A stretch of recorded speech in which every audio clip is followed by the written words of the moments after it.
Vincent van গগের জীবনী নিয়ে Irving স্টোনের লেখা উপন্যাস লাস্ট ফর লাইফের বঙ্গানুবাদ জীবন পিয়াসা শুনছেন গল্পের ক্যারাভ্যানে। অনুবাদ করেছেন নির্মল চন্দ্র গঙ্গোপাধ্যায়। আজ শুনবেন অষ্টম পর্ব। কথাটা তারা ভাঙল নিজে নিজের পরিবারে। ঝড় উঠল। ভ্যান গগ পরিবারের আপত্তিটা সরাসরি ব্যবহারিক। বাবা বললেন, বিয়ে অমনি একটা করলেই হলো নাকি? রোজগার করো, নিজের পায়ে দাঁড়াও, জীবনটাকে সোজা পথে চালাও, তারপর বিয়ের চিন্তা। ভিনসেন্ট বললে, জীবন আমার সোজা পথেই চলছে। আমার শিল্পকর্মের মধ্যে দিয়ে আমি সত্যকে আবিষ্কার করে চলেছি। টাকা রোজগার যথাসময়ে হবেই। বাবা বললেন, বিয়েটাও তোমার তাহলে সেই যথাসময়েই হবে, অবিলম্বে নয়। এ বাড়িতে বাতাসের কিছুটা ঝাপট মাত্র। আসল কালবৈশাখী মেয়ের বাড়িতে। 5 বোনের প্রত্যেকেই যদি অবিবাহিত থাকে, সমাজে 5 জনেরই মাথা উঁচু। আর তাদের মধ্যে একজনের যদি বিয়ে হয়ে যায়, লোকের চোখে বাকি 4 জনের দৈন্য যে ধরা পড়ে যাবে। একজনের জন্য বাকি 4 জন মান হারাবে। বললেই হলো। মাদাম বিজম্যান ভাবলেন, এক মেয়ের সুখের রাস্তা খুলবে আর বাকি 4 মেয়ে অসুখী থাকবে চিরদিন। তার চেয়ে ওই এক মেয়ের সুখের আশার জলাঞ্জলি দেওয়াই মঙ্গল। মার্গারেট সেদিন দিনের বেলা ভিনসেন্টের সঙ্গে যায়নি। সন্ধ্যাবেলা এলো স্টুডিওতে। চোখ দুটো তার ফোলা ফোলা। চেহারাটা দেখাচ্ছে সত্যি 40 পার হয়ে যাওয়া বুড়ির মতো। কেমন এক হতাশ আকুলতা এসে জড়িয়ে ধরল ভিনসেন্টকে। ওরা সারাদিন যা তা কথা বলেছে তোমার নামে। কারোর নামে এত খারাপ কথা আমি কোনো দিন শুনিনি। এ তো তোমার আশা করাই উচিত ছিল মার্গারেট। আশা যে করিনি তা নয়, তবে ওরা যে এতটা হিংস্রভাবে তোমাকে আক্রমণ করবে সেটা আমি ভাবিনি। ভিনসেন্ট ওকে কাছে টেনে নিয়ে মৃদু চুম্বন করল। ওদের কথা ভেবো না, আমি রাত্রে খাবার পর তোমাদের বাড়িতে যাব। আমার খুব বিশ্বাস যে আমি যে খুব সাংঘাতিক কোনো লোক নই তা আমি ওদের বুঝিয়ে দিতে পারবো। বিচম্যানদের চৌকাট পার হয়ে ভিনসেন্টের মনে হলো সে যেন শত্রুবুহের মধ্যে পা দিয়েছে। 6টি স্ত্রীলোক থাকে বাড়িতে। পুরুষের কণ্ঠস্বরে চৌহদ্দিতে কখনো বাজে না। কেমন যেন অশুভ আবহাওয়া। 4 বোন তার মা একসঙ্গে এসে দাঁড়ালো দরজায়। ডেকে নিয়ে গেল তাকে বসবার ঘরে। ঠান্ডা স্যাঁতসেঁতে ঘরটা। মার্গারেটও উপস্থিত হলো। ভিনসেন্ট বাকি 4 বোনের নাম জানতো না কোন নামটি কার। সবচেয়ে বড় যে বোন, সেই শুরু করলো প্রশ্নবাণ। মার্গারেট আমাদের বলেছে আপনি নাকি তাকে বিয়ে করতে চান। হেগ শহরে আপনার এক স্ত্রী ছিল বলে তো আমরা শুনেছি। আপনার সে স্ত্রীর কি হলো জানতে পারি কি? ভিনসেন্ট সংক্ষেপে ক্রিস্টিনের কাহিনী বলল। শীতলতর হলো ঘরের আবহাওয়া। দ্বিতীয় প্রশ্ন, আপনার বয়স কত জানতে পারি মিনহার ভ্যান গগ? 31। মার্গারেট কি আপনাকে বলেছে যে তার বয়স কত? হ্যাঁ, মার্গারেটের বয়স আমি জানি। বেশ, এবার কি জিজ্ঞাসা করতে পারি? আপনার আয় কত? মাসিক 150 ফ্র্যাঙ্ক। আয়ের সূত্রটা কি জানতে পারি কি? আমার ছোট ভাই আমাকে পাঠায়। ও, তার মানে আপনি বলতে চান আপনার ভরণ পোষণ চলে আপনার ছোট ভাইয়ের সাহায্যে? না, সে আমাকে মাস মাহিনা দেয়। তার বদলে যা কিছু আমি আঁকি সব তার প্রাপ্য। আপনার ছবিগুলো বিক্রি হয় কেমন? তা আমি ঠিক বলতে পারি নে। ও, তা আপনি না পারলেও আমরা পারি। আপনার বাবার কাছ থেকে আমরা জেনেছি যে আপনার একখানা ছবিও আজ পর্যন্ত বিক্রি হয়নি। এখন না হোক, পরে হবে। যে টাকা এখন ভাই আমাকে দিচ্ছে, সময় তার অনেক গুণ সে ফেরত পাবে। সেটা সম্ভাবনা, দুরাশাও হতে পারে। যা বাস্তব তার মধ্যেই আলোচনাটা সীমাবদ্ধ রাখলে ভালো হয় না? কি বলেন? বড় বোনের শুষ্ক কঠোর মুখটা ভিনসেন্ট ভালো করে লক্ষ্য করল। এই হৃদয়হীনার কাছ থেকে কোনো সহানুভূতির কোনো আশা নেই। ভগ্নী আবার প্রশ্ন করল, সত্যিকারের উপার্জনের যদি ক্ষমতা আপনার না থাকে তাহলে বিয়ে করে স্ত্রীকে খাওয়াবেন কি বলতে পারেন? ভিনসেন্ট বললে, আমার ভাই আমার পেছনে মাসে যে 150 ফ্র্যাঙ্ক করে খরচ করে সেটা তার খেয়াল হতে পারে, আপনার নয়।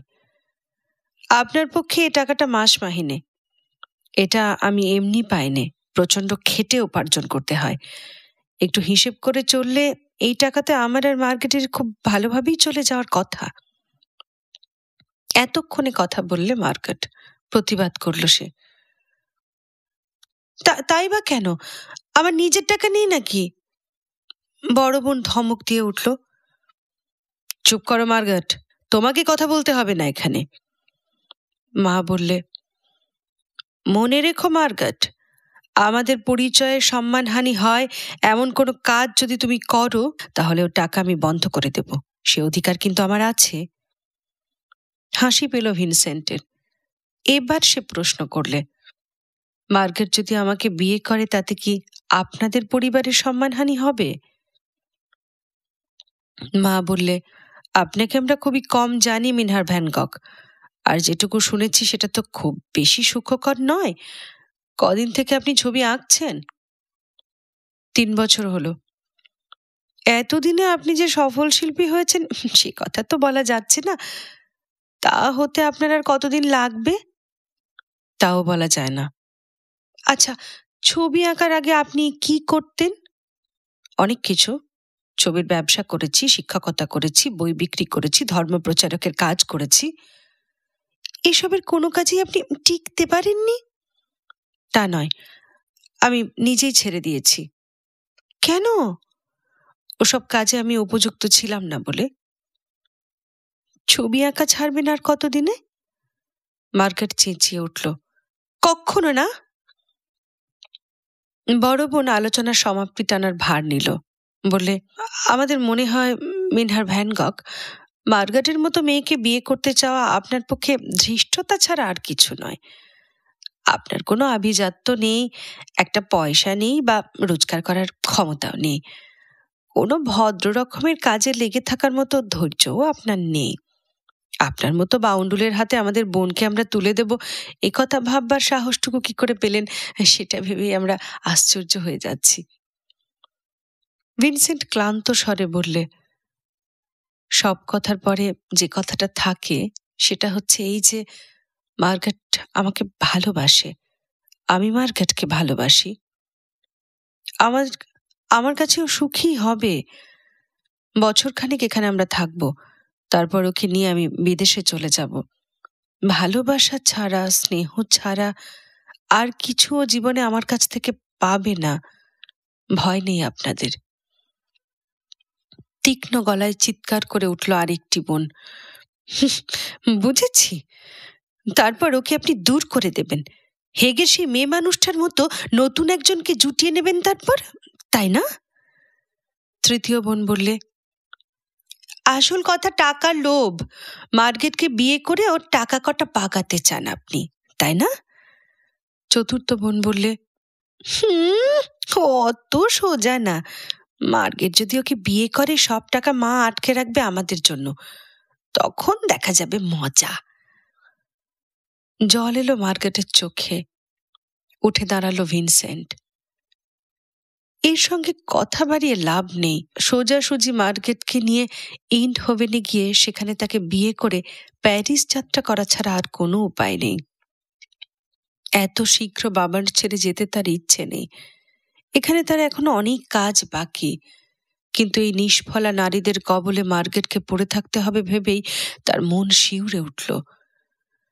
পরের কটা দিন মার্গারেটের কাটল অসহ্য যন্ত্রণায়। বরফ পড়ার দিন এলো। ভিনসেন্টের সারা দিন কাটতে লাগলো স্টুডিওর মধ্যে। ওরা মার্গারেটকে ভিনসেন্টের স্টুডিওতে ঢুকতে দেয় না। সকাল সন্ধ্যা 24 ঘন্টা ওর কানে শোনায় ভিনসেন্টের দুর্নাম আর নিন্দা। মার্গারেটের জীবনে 40টা বছর কেটেছে নিজের এক পরিবারের সঙ্গে। সে তুলনায় ভিনসেন্টের সঙ্গে ওর পরিচয় কদিনেরই বা। বোনেদেরও ঘৃণা করে, জানে তারা ওর জীবনকে ব্যর্থ করে দিতে চলেছে। তবে প্রচণ্ড ঘৃণা বোধ হয় ভালোবাসারই এক বিকৃত রূপান্তর। বরং ভালোবাসার চেয়ে এমনি ঘৃণার আকর্ষণ কর্তব্যক্ষেত্রে আরো অনেক তীব্র। একদিন নিভৃতে সাক্ষাৎ হতে ভিনসেন্ট মার্গারেটকে বললে, আমি বুঝিনে তুমি আমার সঙ্গে এখান থেকে চলে যেতে চাও না কেন, কিংবা এখানে থেকেই বা আমাকে বিয়ে করতে তোমার কেন এত দ্বিধা? মার্গারেট বলে, ওরা যে তা হতে দেবে না। তোমার মা? না, আমার বোনেরা। মার কোনো মত নেই, ওরা যা বলে তাতেই তার সায়। তোমার বোনেদের মত আছে কি নেই কি এসে যায় তাতে? তোমাকে বলেছিলাম মনে আছে, অল্প বয়সে একটি ছেলের প্রেমে আমি পড়েছিলাম? মনে আছে। তাতেও ওরা বাদ সেধেছিল, আমার বোনেরা। জানি না কেন সারা জীবন যা কিছু করতে চেয়েছি ওরা করতে দেয়নি। আত্মীয় স্বজনের বাড়ি যেতে চেয়েছি, যেতে দেয়নি। বই পড়তে চেয়েছি, বাড়িতে বই আনা বন্ধ করে দিয়েছে। কখনো কোনো পুরুষ আমার আমন্ত্রণে বাড়ি এসেছে, ওরা তাকে এমন কুটি কুটি করে ছিঁড়েছে যে দ্বিতীয়বার সে আর আমার দিকে চোখ তুলে তাকায়নি পর্যন্ত। কতবার ভেবেছি কিছু করি, জীবনটাকে কোনোভাবে সার্থক করে তুলি। পারিনি পারিনি পারিনি আমি ওদের জন্য পারিনি, কখনো পারিনি ওদের বজ্রমুষ্টি এড়াতে। আর এখন এবারেও ওরা দেবে না তোমাকে বিয়ে করতে ভিনসেন্ট। নবজাত প্রেমের সুষমা ইতিমধ্যে অনেকটা মুছে গেছে ওর অঙ্গ থেকে। ঠোঁটগুলি শীর্ণ, বিবর্ণ গায়ের রং। ভিনসেন্ট প্রবোধ দিল, বললে, ওদের অত ভয় করো কেন তুমি? ওরা তোমার কি করবে মার্গারেট? আমার ভাই আমাকে কতবার বলেছে প্যারিসে যেতে। চলো এখান থেকে, প্যারিসে আমরা সুখে থাকবো, বিশ্বাস করো। উত্তর নেই মুখে, শুধু বিছানার ধারে স্লথ গতিতে বসে রইল মার্গারেট, ডান হাতে রক্তহীন মুখটা ঢেকে। হাতটি টেনে নিয়ে ভিনসেন্ট বললে, ওরা যদি মত না দেয় তাহলে কি আমাকে তুমি বিয়ে করতে ভয় পাও? না, ভয় কিসের? গলার স্বরে কিন্তু আত্মপ্রত্যয়ের লেশ নেই। একটু পরে ডুকরে উঠল মার্গারেট, মরবো আমি। তোমার কাছ থেকে ওরা যদি আমাকে ছিনিয়ে নিয়ে যেতে চায়, আমি তাহলে আত্মহত্যা করব। ছি পাগল, ওরা পারবে কেন? আগেই তো আমরা বিয়ে করব, পরে ওদের জানালেই হলো। পারবো না, পারবো না আমি ওদের সঙ্গে লড়াই করে। আমি একলা, ওরা যে অনেক, ওরা যে আমাকে হারিয়ে দেবে ভিনসেন্ট। কে বলেছে তোমাকে লড়াই করতে? বিয়েটা হয়ে গেলেই তো সব লড়াই শেষ। এখন তো শুধু তুমি আর আমি। না না না না, তখনই হবে লড়াইয়ের শুরু। আমার বোনদের তুমি চেনো না ভিনসেন্ট। বয়ে গেছে আমার চিনতে। তবু বেশ, আজ রাত্রে আবার আমি তোমাদের বাড়িতে যাব, দেখি কি হয়। বৃথা আশা। তবু সে গেল প্রস্তর কঠিনা পঞ্চনারীর শীতল সান্নিধ্যে। বোঝালো অনেক করে। বড় কন্যা শেষ পর্যন্ত বললে, এসব আগে অনেক শুনেছি মিনহার ভ্যান গগ, ভেবেও দেখেছি আমরা। মার্গারেট সুখী হোক তা আমরা সকলেই চাই। তাই বলে হাত পা বেঁধে আমরা ওকে জলে তো ভাসিয়ে দিতে পারি নে। আমরা স্থির করেছি যে এখন থেকে 2 বছর পরেও যদি আপনি ওকে বিয়ে করতে চান তাহলে আমাদের আপত্তি আমরা ফিরিয়ে নেব। 2 বছর? মার্গারেট শান্ত স্বরে বললে, 2 বছর পরে আমি এখানে থাকবো না। থাকবে না? যাবে কোথায়? থাকবো ও পারে। ওকে যদি বিয়ে করতে না দাও আমি আত্মহত্যা করব। সমস্যার প্রতিবাদে ভেঙে পড়ল পঞ্চনারী কণ্ঠ। ভিনসেন্ট বিদায় নিল নীরবে। আর কিছু তার করার নেই। মার্গারেটই বা কি করবে? কতটুকুই বা শক্তি ওর এই পরিবারের সংহত প্রতিরোধকে ব্যাহত করার? বয়স ওর অল্প নয়, স্বাস্থ্য ওর ভালো নয়, উদ্যমহীন ভ্রষ্ট মনোবল। আত্মপ্রত্যয়ের কণাটুকু দিনে দিনে সংসার নিংড়ে নিয়েছে ওর বুক থেকে। বয়স যদি অল্প হতো, সম্ভাবনার মন্ত্রে পেত যুদ্ধের প্রেরণা। আজ বড় দেরি।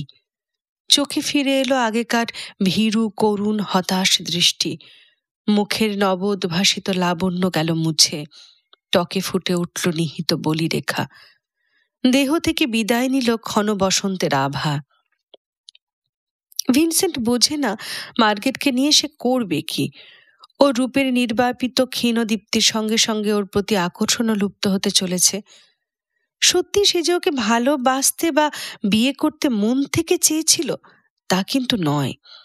সামান্যতম আসক্তিটুকুও এখন অবসিত। নিজেকে দোষী বলে মনে হয়, হীন বলে মনে হয় এই জন্য। তাই সে জোর করে আর উদগ্র করে তোলে প্রেমের অভিব্যক্তিকে। একদিন কয়েক মিনিটের জন্য মার্গেট লুকিয়ে তার স্টুডিওতে আসে। ভিনসেন্ট বলে, তুমি কি আমার চাইতে তোমার মা বোনদের বেশি ভালোবাসো মার্গেট? চমকে ওঠে মার্গেট, তারপর ক্ষুব্ধ দৃষ্টিতে তার দিকে তাকায়। এ কথা কেন বললে ভিনসেন্ট?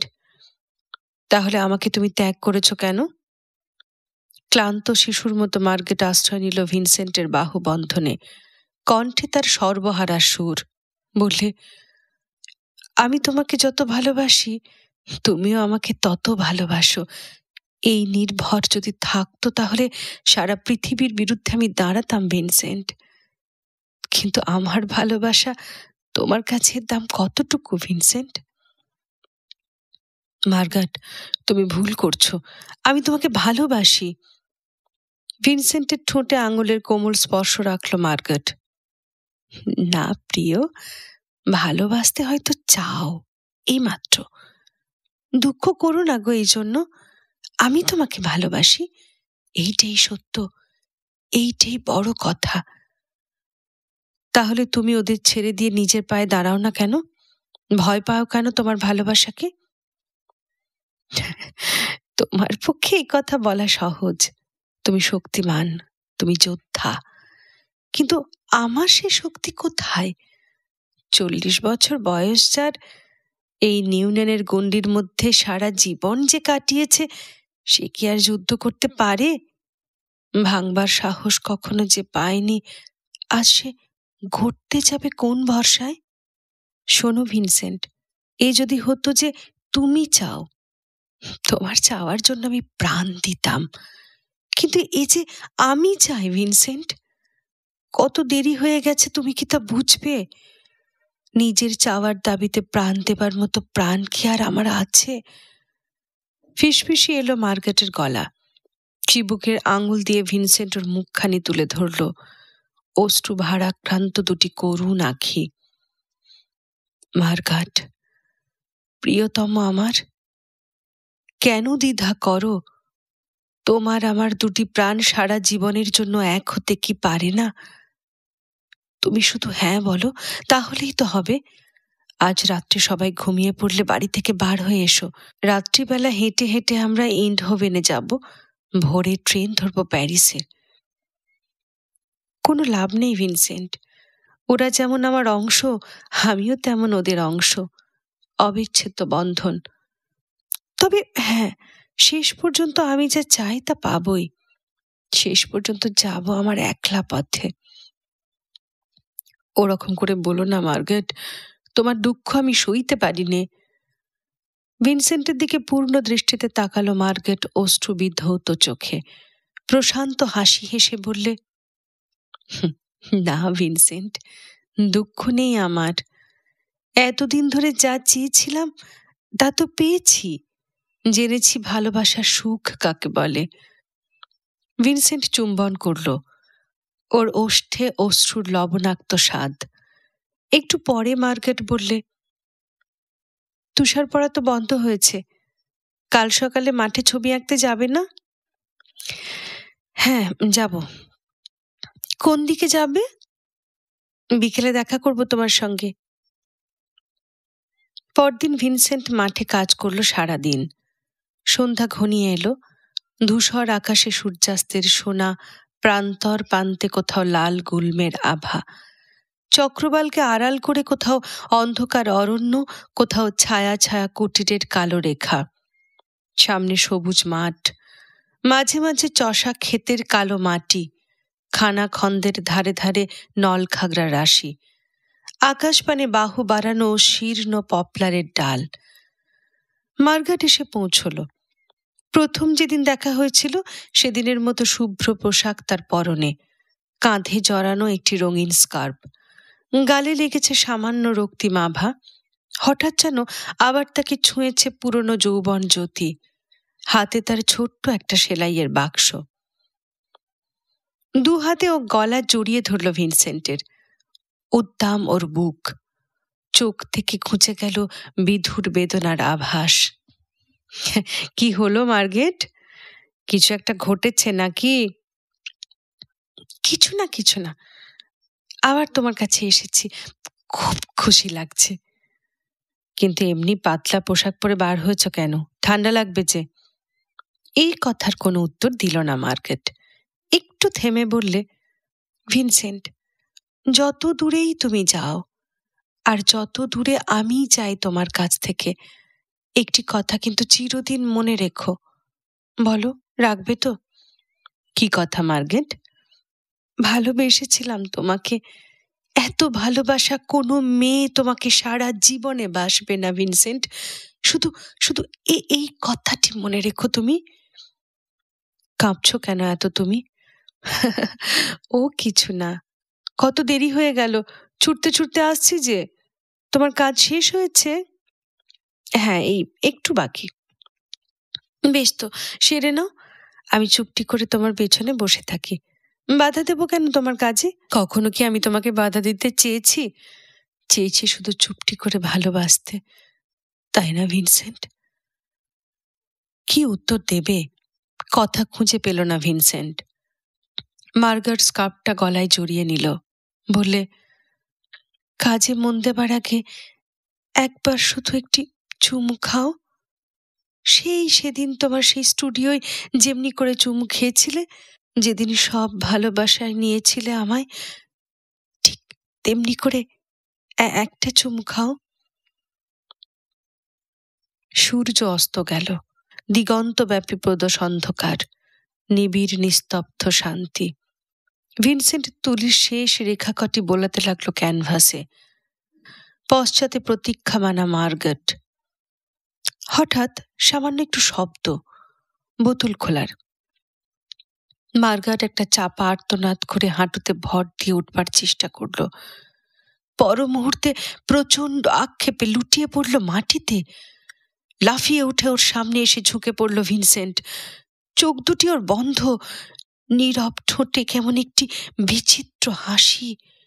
ওর সারা শরীর কবার যেন বিদ্যুৎ যন্ত্রণায় ছটফট করে উঠল, তারপরেই খাড়া শক্ত হয়ে গেল। ভিনসেন্ট বোতলটা তুলে নিল। সাদা সাদা কিছুটা চূর্ণ বোতলের মুখটাতে অবশিষ্ট রয়েছে, কোনো গন্ধ নেই তার। মার্গাটকে দুহাতে বুকে তুলে নিয়ে মাঠ ভেঙে পাগলের মতো দৌড়তে লাগলো ভিনসেন্ট। আতঙ্ক, গ্রামে পৌঁছবার আগেই যদিও মারা যায়। অবাক বিষয়ে কত লোক তাকিয়ে রইল গ্রামের রাস্তায়। বীজব্যান্ডের বাড়ি পৌঁছে এক লাথি মেরে সে সামনের দরজাটা খুলে ভেতরে ঢুকলো। মার্গাটকে শুইয়ে দিল বসবার ঘরের সোফায়। মার বোনেরা ছুটে এলো। মার্গাট বিষ খেয়েছে, আমি ডাক্তার আনতে যাচ্ছি। আবার সে ছুটে গেল রাস্তায়। খাবার টেবিল থেকে ডাক্তারকে ধরে নিয়ে এলো সে। ডাক্তার জিজ্ঞাসা করল, ঠিক বলছেন স্ট্রিকনিন? আমার তো তাই মনে হলো। বাড়িতে যখন নিয়ে পৌঁছলেন তখন কি বেঁচে ছিল? হ্যাঁ ডাক্তার, হ্যাঁ, আশা করি এখনো বেঁচে আছে। চলুন আপনি দৌড়ে। সোফায় শুয়ে ছটফট করছে মার্গেট। খিঁচুনি শুরু হয়েছে বোধহয় প্রত্যেকটি মাংসপেশিতে। ডাক্তার পরীক্ষা করতে লাগলেন। ঠিক বলেছেন স্ট্রিকনিন, তবে যন্ত্রণা কমাবার জন্য খানিকটা আফিমও খেয়েছে, এতে বিষে বিষক্ষয় হতে পারে। মা হাসলেন। তাহলে বাঁচবে ডাক্তার? আশা আছে, তবে এক্ষুনি ওষুধ দিতে হবে। এখানে কিছু উপায় নেই। আমার গাড়িটা ডাকুন, 1 মিনিট দেরি নয় আর। ভিনসেন্ট চুপ করে দাঁড়িয়ে রইল এক কোণে। গাড়ি এলো। ডাক্তার একটা কম্বলে অচৈতন্য মার্গারেটের সারা দেহ জড়িয়ে নিয়ে দুহাতে তুলে শুইয়ে দিলেন গাড়িতে। মা আর বোনেরা এগিয়ে এসে উঠল গাড়িতে। চারিদিকে নির্বাক শোকাচ্ছন্ন জনতা। ডাক্তার উঠে লাগাম ধরলেন। গাড়ি ছাড়বার মুখে ভিনসেন্টের দিকে মার্গারেটের মার চোখ পড়ল। আর তো ক্রুদ্ধ কণ্ঠ ফেটে পড়ল তার। তুমি তুমি তুমি এই কাজ করেছ, তুমি মেরেছ আমার মেয়েকে, খুনে কোথাকার। সমগ্র জনতার চোখ পড়ল ভিনসেন্টের ওপর। ঘোড়ার পিঠে চাবুক। গাড়ি চলল।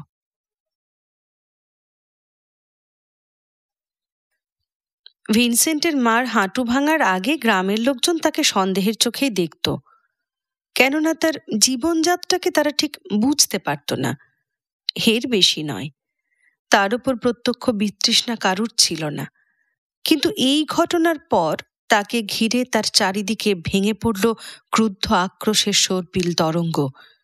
কেউ তার সঙ্গে কথা কয় না, মুখ ফিরিয়ে নেয়। সে যেন পথের ঘৃণিত কুকুর। এতে তার দুঃখ ছিল না, কেননা কৃষাণ আর তাঁতিদের সঙ্গে তার সদ্ভাব অক্ষুণ্ণ ছিল। কিন্তু ক্রমে লোকে তার বাড়িতে আসা, গির্জাতে আসা বন্ধ করল। ভিনসেন্ট বুঝল বাবার এখানে তার আর থাকা সম্ভব নয়। কোথায় যাবে সে? সবচেয়ে ভালো হতো যদি বাবা মাকে শান্তিতে রেখে সে একেবারে ব্রাবান্ট অঞ্চল ছেড়ে অনেক দূরে চলে যেতে পারত। কিন্তু তা সম্ভব নয়। ব্রাবান্টই তার মাতৃভূমি, তার চিরদিনের আবাস। এখানকার কৃষাণ আর তন্তুজীবীদের শিল্পী সে। ওরাই তার শিল্প সাধনার উপজীব্য। শীতে এখানে গভীর তুষার, শরতে পত্রে পত্রে পাকা সোনার রং, গ্রীষ্মে মাঠ ভরা শস্য, আর বসন্তে তৃণপুষ্পের সমারোহ। লাঙল ঠেলা কৃষাণ আর ফসল কাটা কৃষাণী, কি যে ভালো লাগে এদের জীবনের সঙ্গে মিশে যেতে। কি ভালো এখানে প্রহরের পর প্রহর মিলিয়ে সারা জীবন কাটত। উষ্ণ দিনে নীল আকাশের নিচে, আর পর্ণ কুটিরে আগুনের ধারে হিম রাত্রে। মানুষের হাতে স্বর্গীয় শিল্প সৃষ্টির উদাহরণ ভিনসেন্টের মতে মিলেটের অ্যাঞ্জেলাস। তার বিশ্বাস মাটির বুকে যারা শস্য ফলায় তাদের সহজ সরল অনাড়ম্বর জীবনযাত্রার মধ্যেই জীবনলীলার সত্য পরিচয় মেলে। এই সত্যকে ধরবার মোহেই সে মাঠে মাঠে ছবি আঁকতে যায়, যেখানে প্রবহমান জীবনলীলা। দেওয়ালে ঘেরা স্টুডিওতে নয়। শীত আছে, বর্ষা আছে, ঝড় আছে, তুষার আছে, কিন্তু প্রকৃতি সেখানে প্রত্যক্ষ সারল্যে আপনার অন্তর গূঢ় সত্যকে উন্মোচন করেছে। শুধু রং নয়, শুধু রূপ নয়, পাকা ফসলের গন্ধ এসে লাগুক, অরণ্য মঞ্জরীর সুবাসের স্বপ্নচিহ্ন পড়ুক তার ছবিতে। মনে মনে এই তার ভাবনা। আশু সমস্যার সমাধান হলো এইভাবে। বাড়ি থেকে কিছু দূরে ক্যাথলিক গির্জা, তার পাশেই গির্জার রক্ষকের বাড়ি। নাম তার জোহানা সাফরাত। পেশায় দর্জি, বাড়তি সময়ের কাজ গির্জা দেখাশোনা করা। স্ত্রীর নাম অ্যাড্রিয়ানা, ভারী ভালো মানুষ। সারা গ্রাম যে লোকটির পিছনে, তার প্রতি কেমন একটা করুণা মিশ্রিত অনুকম্পা সে নারী অনুভব করল। জায়গা দিল ভিনসেন্টকে, দিল দুখানি ঘর ছেড়ে। প্রথম ঘরটি বড়, সেটা স্টুডিও। পিছনের ঘরটি ছোট, জিনিসপত্রের গুদাম। ছাদের চিলেকোঠায় ঠাসা মালপত্রের পাশে শোবার একটা খাট। স্টুডিওতে ভিনসেন্ট সাজালো তার আঁকা নানা ড্রয়িং আর জল রঙের ছবি। কৃষাণ তার তাঁতি মেয়ে পুরুষের বলিষ্ঠ সুখের নানা বিচিত্র স্টাডি।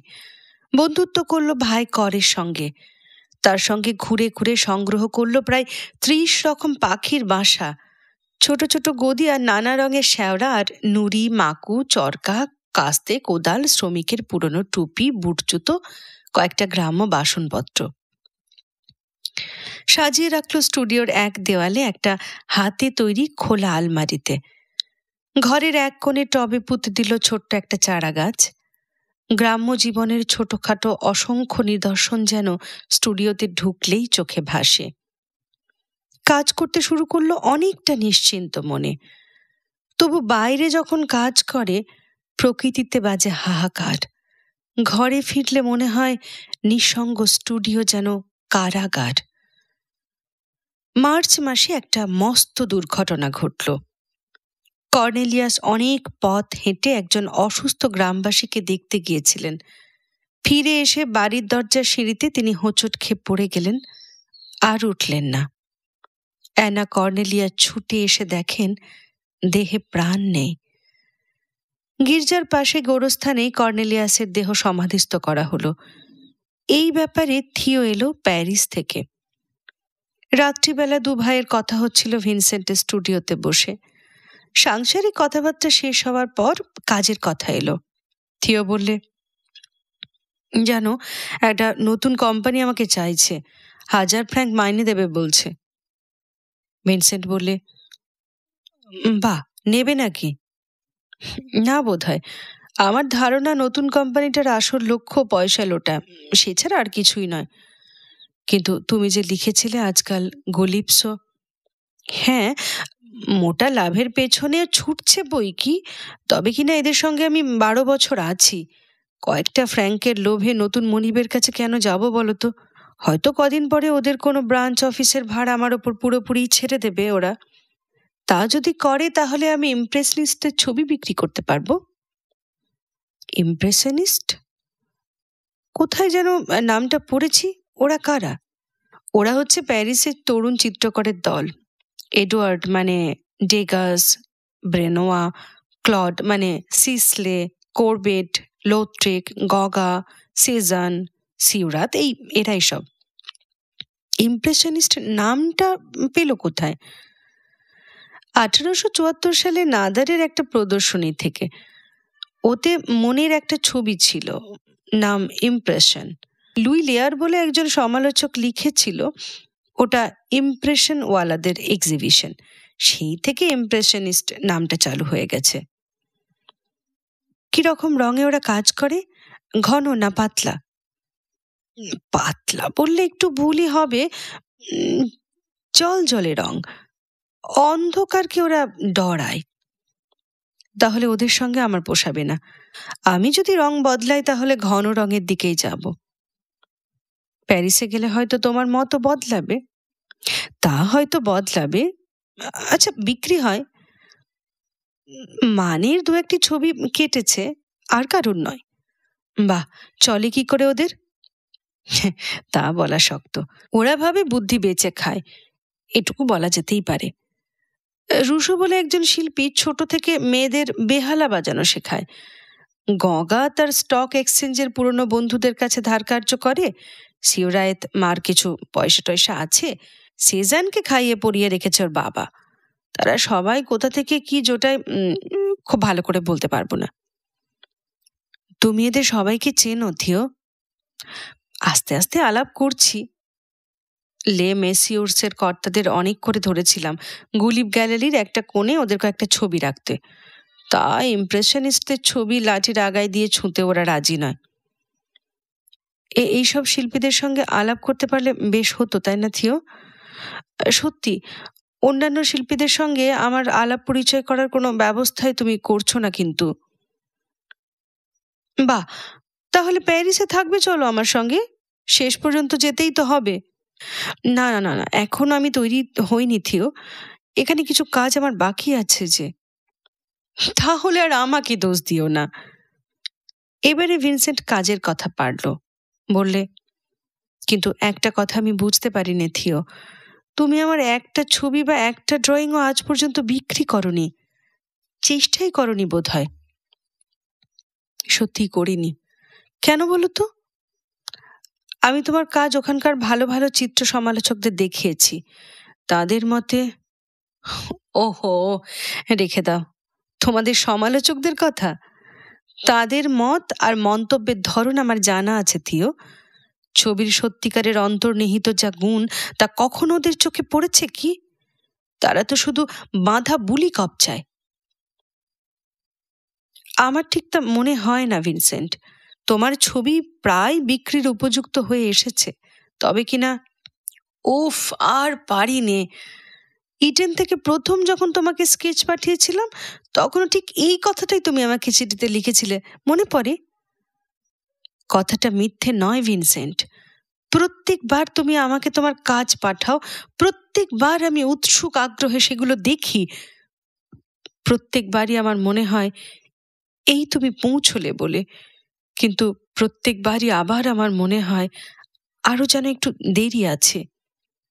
বাধা দিয়ে বললে ভিনসেন্ট, থাক থাক, বিক্রি হবার কি হবার নয় এই প্রশ্নের সামনে মাথা খুঁড়তে আর আমি পারি নে।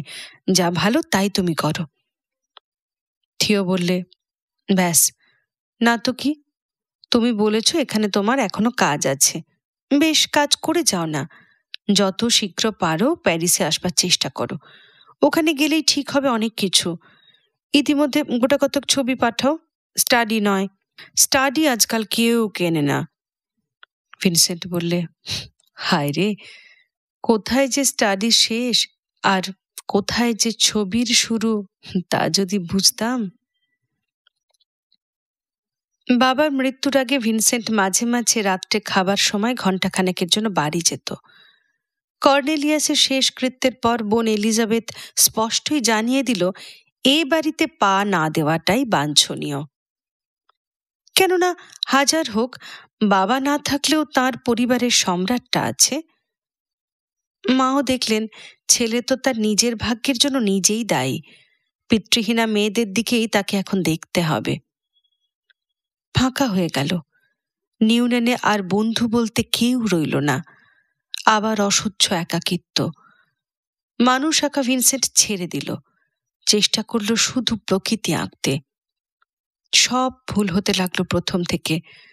প্রকৃতিকে অনুসরণ করার প্রয়াস শুধু ব্যর্থ সংগ্রাম।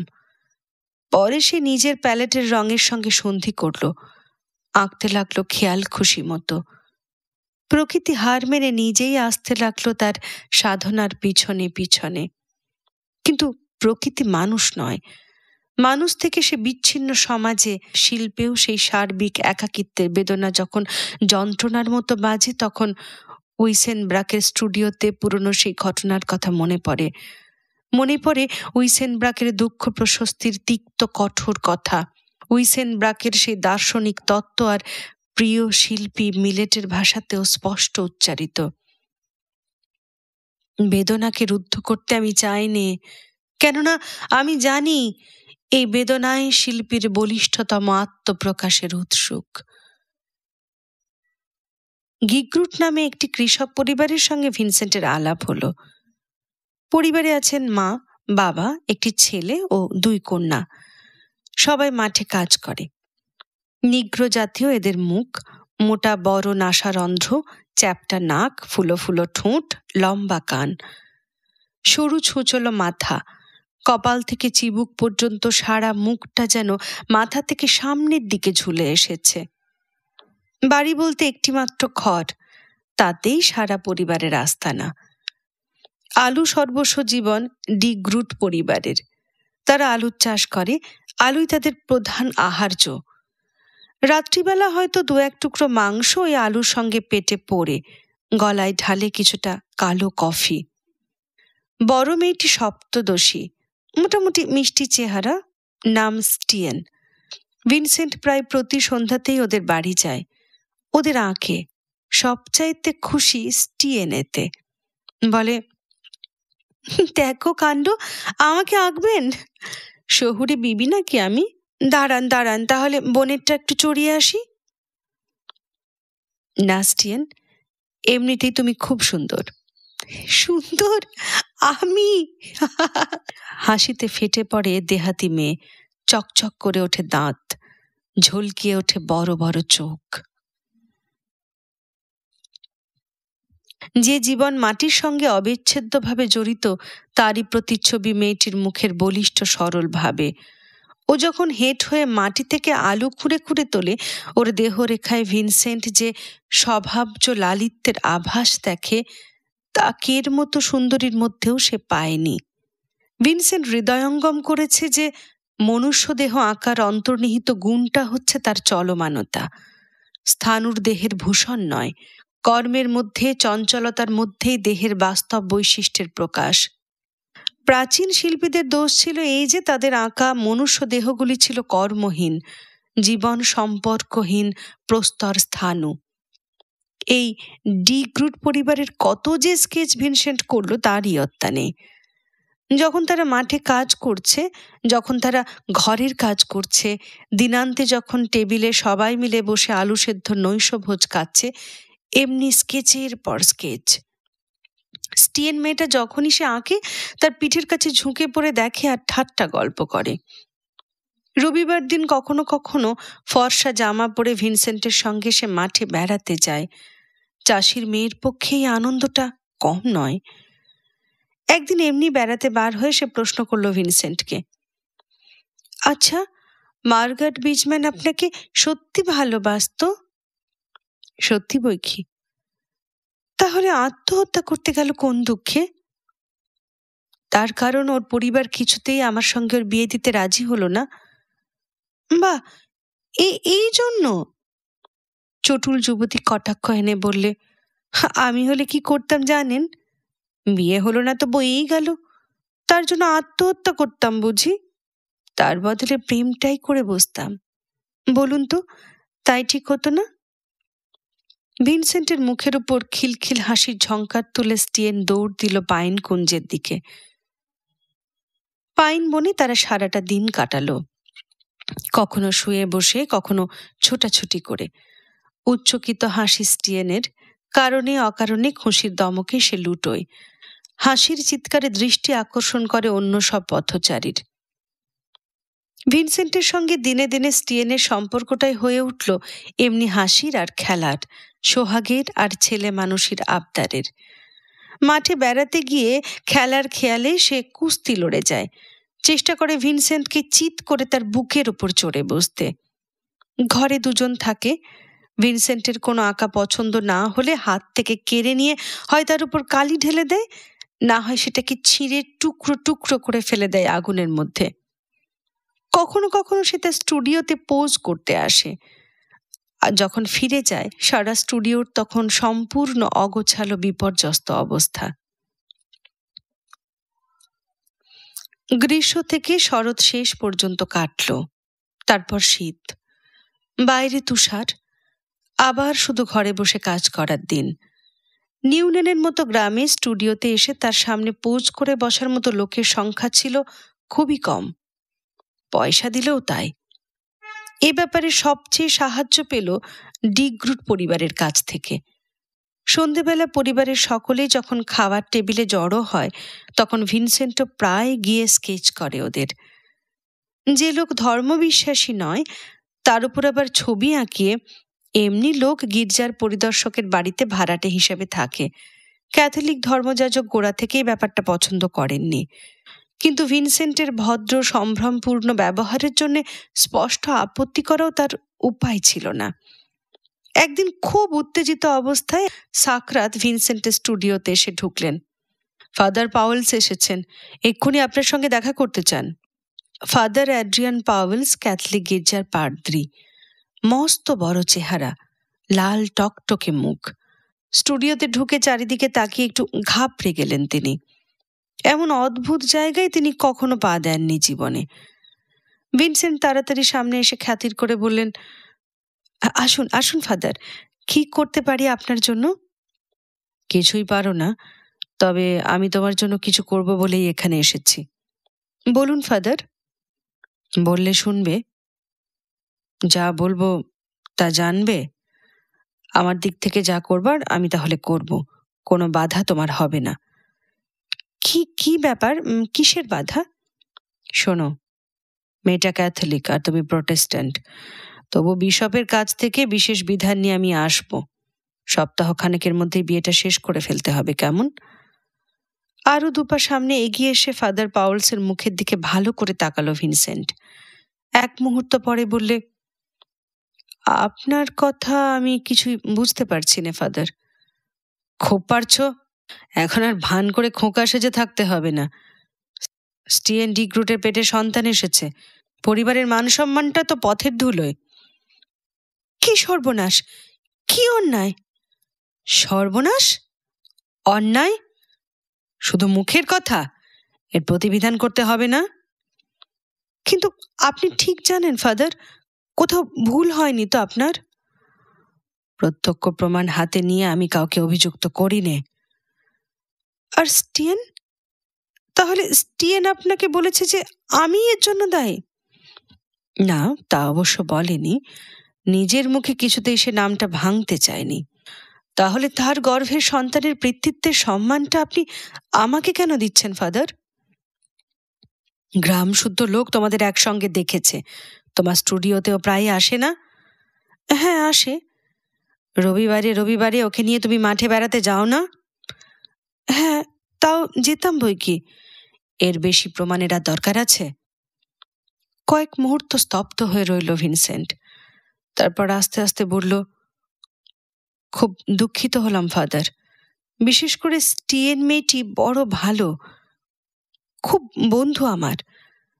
তার এমনই বিপদের কথা শুনে, কিন্তু তার সঙ্গে আমার যে সম্পর্ক, তাতে এমনি অঘটনের কোনো সম্ভাবনাই যে নেই ফাদার। তুমি আশা করো এ কথা আমি বিশ্বাস করব? না, ভিনসেন্ট আলাপ শেষ করলে। সে আশা অবশ্য করি নে। দিনের শেষে আলু ক্ষেত থেকে ডিগ্রুটরা ফিরে দেখে তাদের কুটিরের দরজায় ভিনসেন্ট দাঁড়িয়ে। আর সবাই বাড়ির মধ্যে গেল। স্টিয়েন চুপ করে বসে পড়ল ভিনসেন্টের পাশে দরজার চৌকাঠের ওপর। দাঁত বার করে বললে, আপনার ছবি আঁকার জন্য একটা নতুন জীব এবার দেব আমি। কথাটা তাহলে সত্যি স্টিয়েন? বা সত্যি না, দেখবেন। এই দেখুন না। ভিনসেন্টের ডান হাতটা টেনে নিয়ে সে নিজের তলপেটের উপর চেপে ধরল। সত্যি সে অন্তঃসত্ত্বা। ভিনসেন্ট বললে, ফাদার পাওয়েলস একটু আগে আমার কাছে গিয়েছিলেন। তিনি বলে গেলেন আমি নাকি এর জন্য দায়ী। হলে তো বেশি হতো, খুব ভালো হতো। কিন্তু আপনি যেন একটা কি চাইলেনও না আর পারলেনও না। ভিনসেন্ট তাকালো স্টিয়েনের দিকে। নবযৌবনে কানায় কানায় পুরন্ত দেহ, সারা দিনের পরিশ্রমে ঘামের সঙ্গে আলু ক্ষেতের মাটি জড়িয়ে আছে অঙ্গ প্রত্যঙ্গে। প্রকৃতির নিজস্ব লাবণ্যে উচ্ছ্বসিত তনুরেখা। ভয় নেই, ভাবনা নেই, চোখে মুখে জীবনের হাসি। বললে, সত্যি বেশ হতো, এখন আফসোস হচ্ছে। ফাদার তাহলে আপনাকে ধরেছে? ভারী মজা তো। এর মধ্যে মজাটা কোথায় স্টিয়েন? লোকটা কে বলবো? কাউকে বলবেন না বলুন। দিব্যি দিন। দিলাম। ওই গির্জেরই লোক, ফাদার পাউলসেরই সহকারী, ওই ছেলেটা। চমকে উঠল ভিনসেন্ট। বললে, তুমি বলনি কাউকে বাড়িতে? ছি, তা বুঝি বলা যায়? তবে আপনি যে নন তা সকলেই জানে। ভিনসেন্ট কুটিরের ভিতরে চলে গেল। আবহাওয়ার কোনো পরিবর্তন নেই। অবিবাহিতা চাষির মেয়ে অন্তঃসত্ত্বা হয়েছে। মেয়ে না হয়ে গোয়ালের গাভীটারও তো হতে পারত। ভিনসেন্টের প্রতি তাদের ব্যবহার যেমন ছিল তেমনি। ভিনসেন্ট ধরতে পারল ওরা বুঝেছে সে দায়ী নয়। কিন্তু সারা গ্রামের কথা আলাদা। অ্যাড্রিয়ানা সাতরাত স্টুডিওর দরজার ফাঁকে আড়ি পেতেছিলেন। প্রতিবেশীদের কানে কথাটা তুলে দিতে তার একটুও সময় লাগলো না। ঘণ্টাখানেকের মধ্যে সারা ইউনিয়নের 2600 অধিবাসীর কানে রাষ্ট্র হয়ে গেল যে ডিক্রুটদের স্টিয়েন মেয়েটার পেটে ভিনসেন্টের বাচ্চা। ফাদার পাওয়েলস এখন মাথা ঘামাচ্ছেন কি করে দুজনের বিয়েটা সেরে ফেলা যায়। বছর শেষ হয়ে আসছে। এবার ভিনসেন্টের যাবার পালা। নিউনেনে বসবাসের প্রয়োজন ফুরিয়েছে। এখানে যা কিছু আঁকবার সে এঁকেছে, কৃষাণ জীবনের যা কিছু জানবার সে জেনেছে। সারা গ্রাম জুড়ে তার বিরুদ্ধে জিঘাংসার যে প্লাবন শুরু হয়েছে, এতে সে আর ডুবতে চায় না। সময় এসেছে তল্পি কোটাবার, কিন্তু এবার যাবে কোথায়? দরজায় খুটখুট শব্দ। অ্যাড্রিয়ানা ঘরে ঢুকে বিষণ্ণ মুখে বললে, মিনার ভ্যানকক, ফাদার পাউলসের হুকুম, আপনি এক্ষুনি এ বাড়ি ছেড়ে অন্য কোথাও বাসা নিন। আপত্তি করে না ভিনসেন্ট। বেশ তো, তিনি যা চান তাই হবে। পায়চারি করে বেড়ায় স্টুডিওর মধ্যে। পুরো 2 বৎসরের অশ্রান্ত দাসত্বের ফল জমা হয়ে রয়েছে এখানে।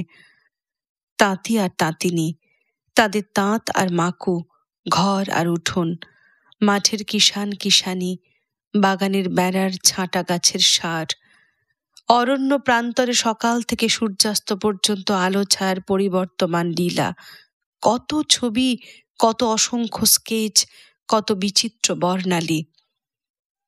অবসাদে ভরে গেল মনের এপার থেকে ওপার। টুকরো টুকরো ছবি, জীবন নেই, শুধু জীবনের টুকরো টুকরো পাতা। অনুভূতি আছে, অনুভূতির সম্পূর্ণতা নেই। ব্রাবান্টের কৃষাণকে সে চিনতে চেয়েছিল, চিনেছে তার টুকরো টুকরো অভিব্যক্তিকে। তার দিন যাপনের শতখণ্ডিত প্রচেষ্টাগুলি সে টুকে টুকে নিয়েছে, কিন্তু তাকে তো সে প্রকাশ করতে পারেনি তার সমগ্রতায়। যেখানে দিনান্তের কর্ম শেষ ঘরে ফেরা, আপন হাতে মাঠের থেকে তুলে আনা গুড়ি আলু সেদ্ধ করে খেয়ে ক্ষণ্যবৃত্তির চরিতার্থতা, কৃষাণ জীবনের শ্রম আর সার্থকতার সাধনা আর সাফল্যের পূর্ণ পরিচয়। ব্রাবান্টের কৃষাণকে নিয়ে অ্যাঞ্জেলা সৃষ্টি করতে কই সে পারল? তার আগে কেমন করে সে বিদায় নেবে এখান থেকে? ক্যালেন্ডারের দিকে তাকিয়ে দেখল মাস শেষ হতে এখনো 12 দিন। অ্যাড্রিয়ানকে ডেকে বললে, ফাদার পাউলসকে বলবেন আমি পুরো মাসের ভাড়া দিচ্ছি, অতএব মাস শেষ হলে তবে আমি যাব, তার আগে নয়।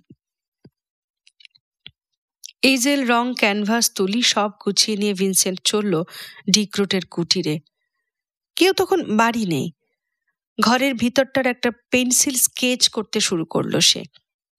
পরিবারের সবাই ঘরে ফিরে এলে কাগজটা ছিঁড়ে ফেলল। টেবিলে গরম গরম সেদ্ধ আলু, বেকন আর কালো কফি সাজিয়ে চারদিকে গোল হয়ে খেতে বসল ডিক্রুটরা। ভিনসেন্ট ইজেলে ক্যানভাস সাজিয়ে আঁকতে আরম্ভ করলো।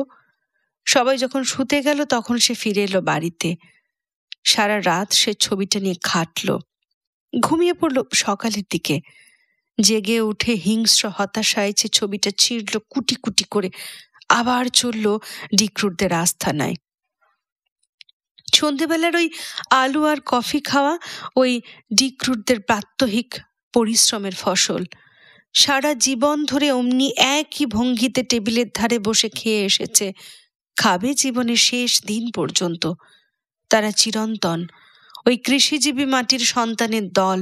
তারা পরিশ্রমী, তারা সৎ। মাটির ধনকে তারা শ্রমের মূল্য দিয়ে তুলে আনে। অপরের ধনকে হরণ করবার জন্য হানাহানি করে না।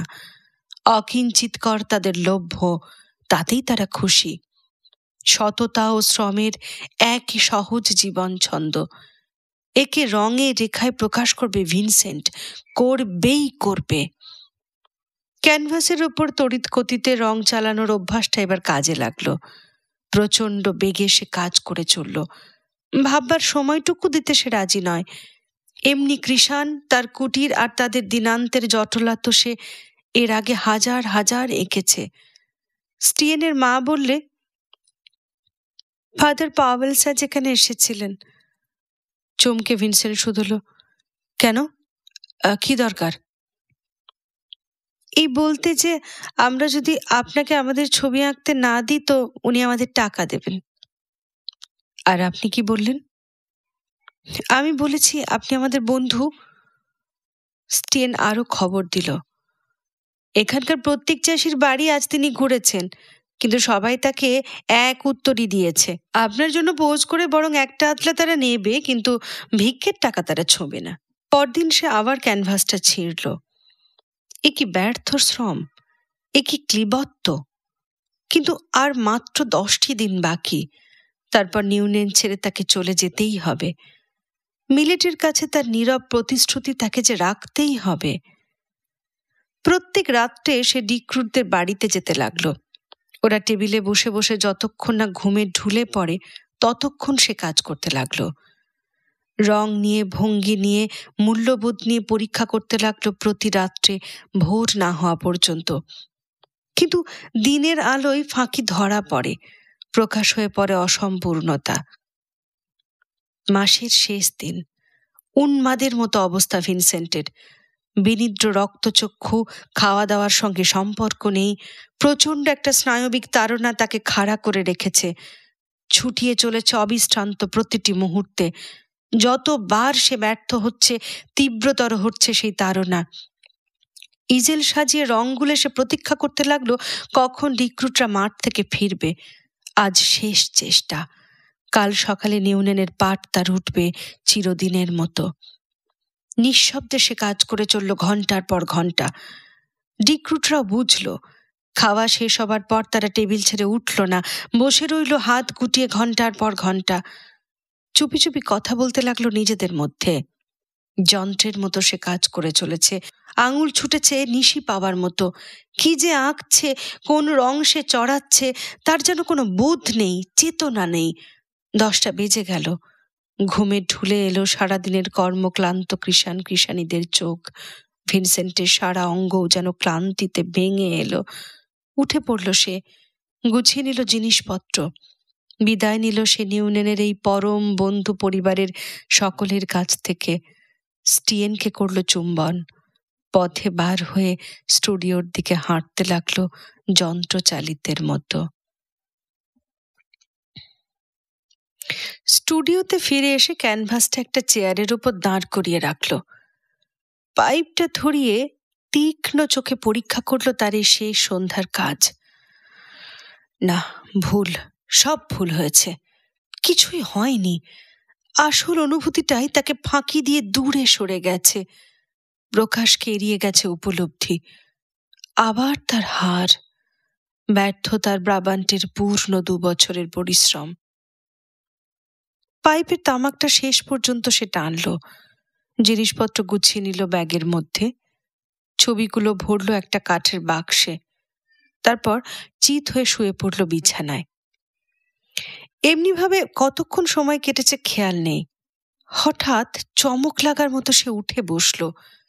ক্যানভাসটাকে টুকরো টুকরো করে ছিঁড়ে ইজেলের ফ্রেমে নতুন একটা ক্যানভাস পরালো। নতুন রং গুলে আবার কাজ আরম্ভ করল।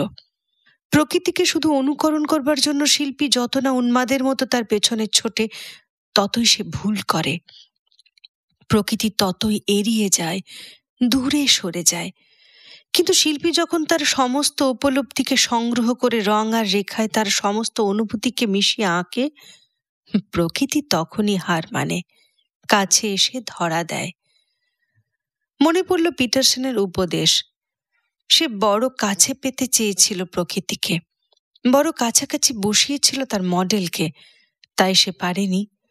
যতবার সে এঁকেছে, চিত্রবস্তুর আকার সম্বন্ধে সঠিক সচেতনতা তার হয়নি।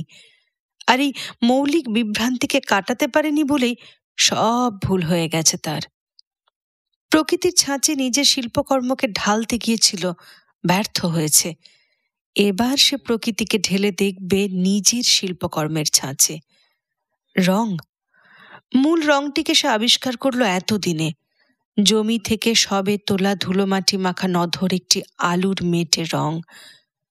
সব ছবিটি সে আঁকলো এত দিনের দেখার, এত দিনের অভ্যাসের জীবন্ত স্মৃতি থেকে।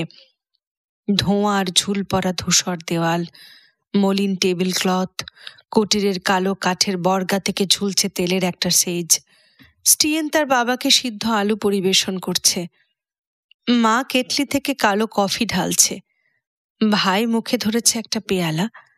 প্রত্যেকের মুখের ভাবে এই অপরিবর্তনীয় জীবনধারার শান্ত সহজ স্বীকৃতি। প্রভাত সূর্য উঠল পূর্ণ আকাশে। জানলা দিয়ে স্টুডিওর ঘরে এলো তার প্রথম আভা। ভিনসেন্ট তুলি রেখে টুল থেকে উঠে দাঁড়ালো। গত 12 দিনের নিত্য নিয়ত উত্তেজনার অবসান, সারা মন জুড়ে এই প্রত্যুষের মতো শান্তি। চোখ মেলে ভালো করে তাকালো কৃতকর্মের দিকে, দেখলো পুঙ্খানুপুঙ্খ করে। বেকন আর কফি আর গরম আলুর ধোঁয়াটে গন্ধ ঠিক যেন ছবিটা থেকে ভেসে ওঠে নাকে এসে লাগছে। সাফল্যের খুশিতে বুক ভরে গেল তার। অ্যাঞ্জেলা সে এঁকেছে। পরিবর্তমান জীবনলীলার মাঝখানে দাঁড়িয়ে চিরন্তনকে সে বেঁধেছে শিল্পের স্বর্ণসূত্র জালে। অবিনশ্বর হয়ে রইল ব্রাবান্টের কৃষাণ, চিরকাল, চিরদিন। ডিমের সাদা অংশ দিয়ে সে ছবিটার উপর ভালো করে ওয়াশ দিল। পুরনো ছবি ভর্তি বাক্সটা সে মার কাছে রেখে এলো। সঙ্গে সঙ্গে বিদায় নিয়ে এলো তার কাছ থেকে। স্টুডিওতে ফিরে ক্যানভাসটার নিচে লিখল আলু ভজিরা। এটার সঙ্গে আরো কয়েকটা ছবি খুব পছন্দসই স্টাডি ব্যাগের মধ্যে পুরে নিয়ে সে বার হলো ঘর ছেড়ে। নিউনেনের পালা ফুরলো। এবার চলল প্যারিস। প্যারিস।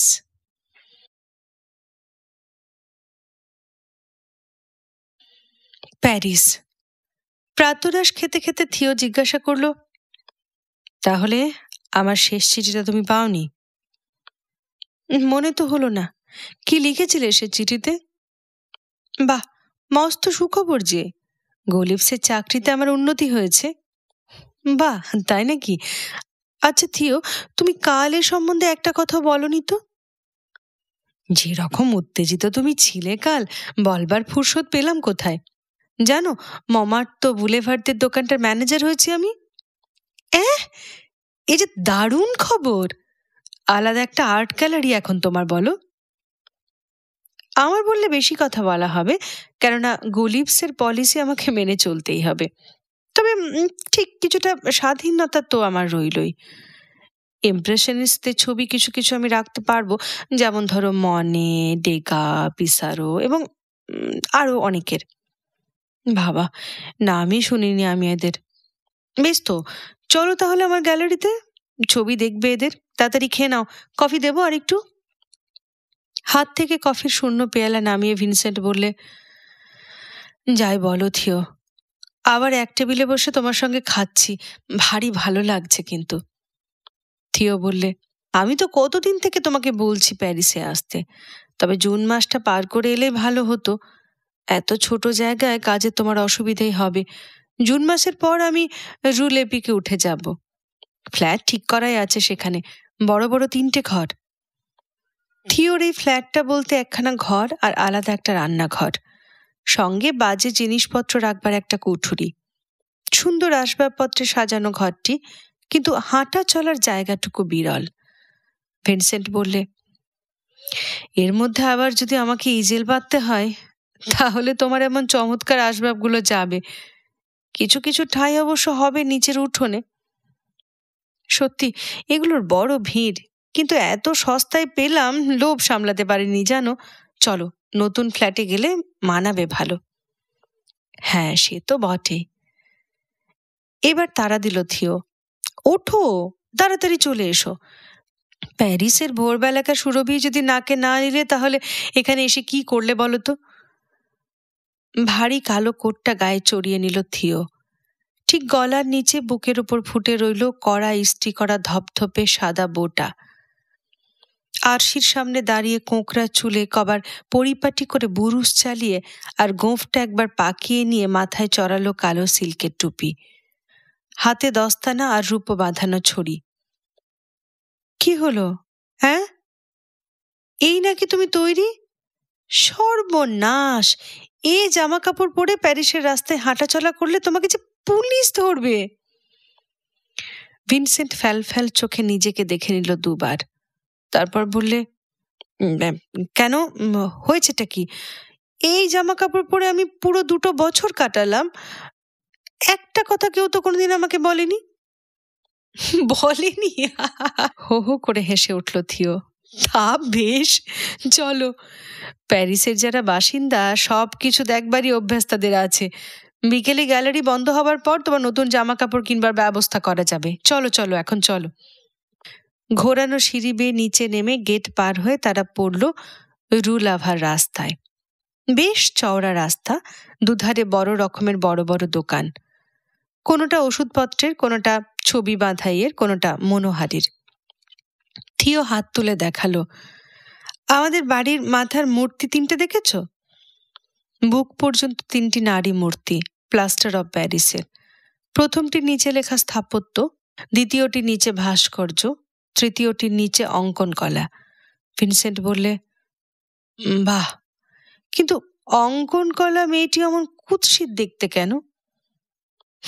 তা বাড়িওয়ালাই জানে, কিন্তু এটা তো বুঝতে পারছো বেশ পাকা জায়গাতেই এসে উঠেছ। সে আর বলতে, শিল্পলক্ষ্মীরা তো সব মাথায় চড়ে বসে আছেন দেখছি। মনোরম আঁকাবাঁকা রাস্তাটি রু মমার্থ, পাহাড়ের গা বেয়ে উঠেছে অ্যাভিনিউ ক্লিচি আর রু মমার্থ পর্যন্ত, তারপর গড়িয়ে গিয়েছে একেবারে পাহাড়ের কেন্দ্রস্থলে। রাস্তা ভর্তি জলজলে রোদ, ধারে ধারে কাফেতে বসে লোক প্রাতরাশ খাচ্ছে, মাংস, সবজি আর পনিরের দোকানগুলোর পাল্লা খুলছে। সত্যি সকালবেলাকার গন্ধটি চমৎকার। সাধারণ লোকের পাড়া, সারি সারি ছোট ছোট দোকানপাট। কারিগররা চলেছে দিনের কাজে রাস্তার মাঝখান দিয়ে ভিড় করে, গৃহিণীরা বেরিয়েছে বাজার করতে। লম্বা একটা নিঃশ্বাস নিল ভিনসেন্ট। প্যারিস, শেষ পর্যন্ত এসে পৌঁছলাম।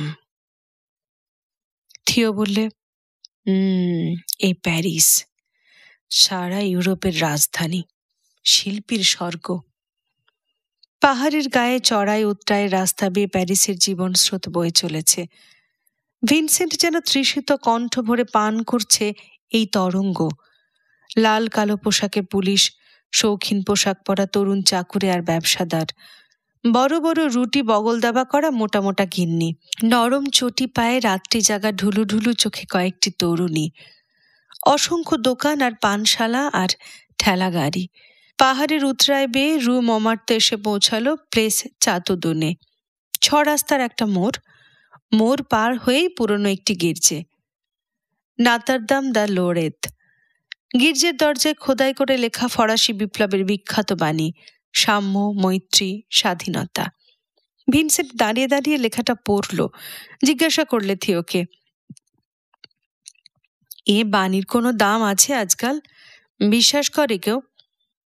করে বই কি, তৃতীয় রিপাবলিক টিকে যাবে বলেই মনে হয়। রয়্যালিস্টরা সব ফোর্থ হয়ে গেছে, সোশ্যালিস্টদের শক্তিও বাড়ছে।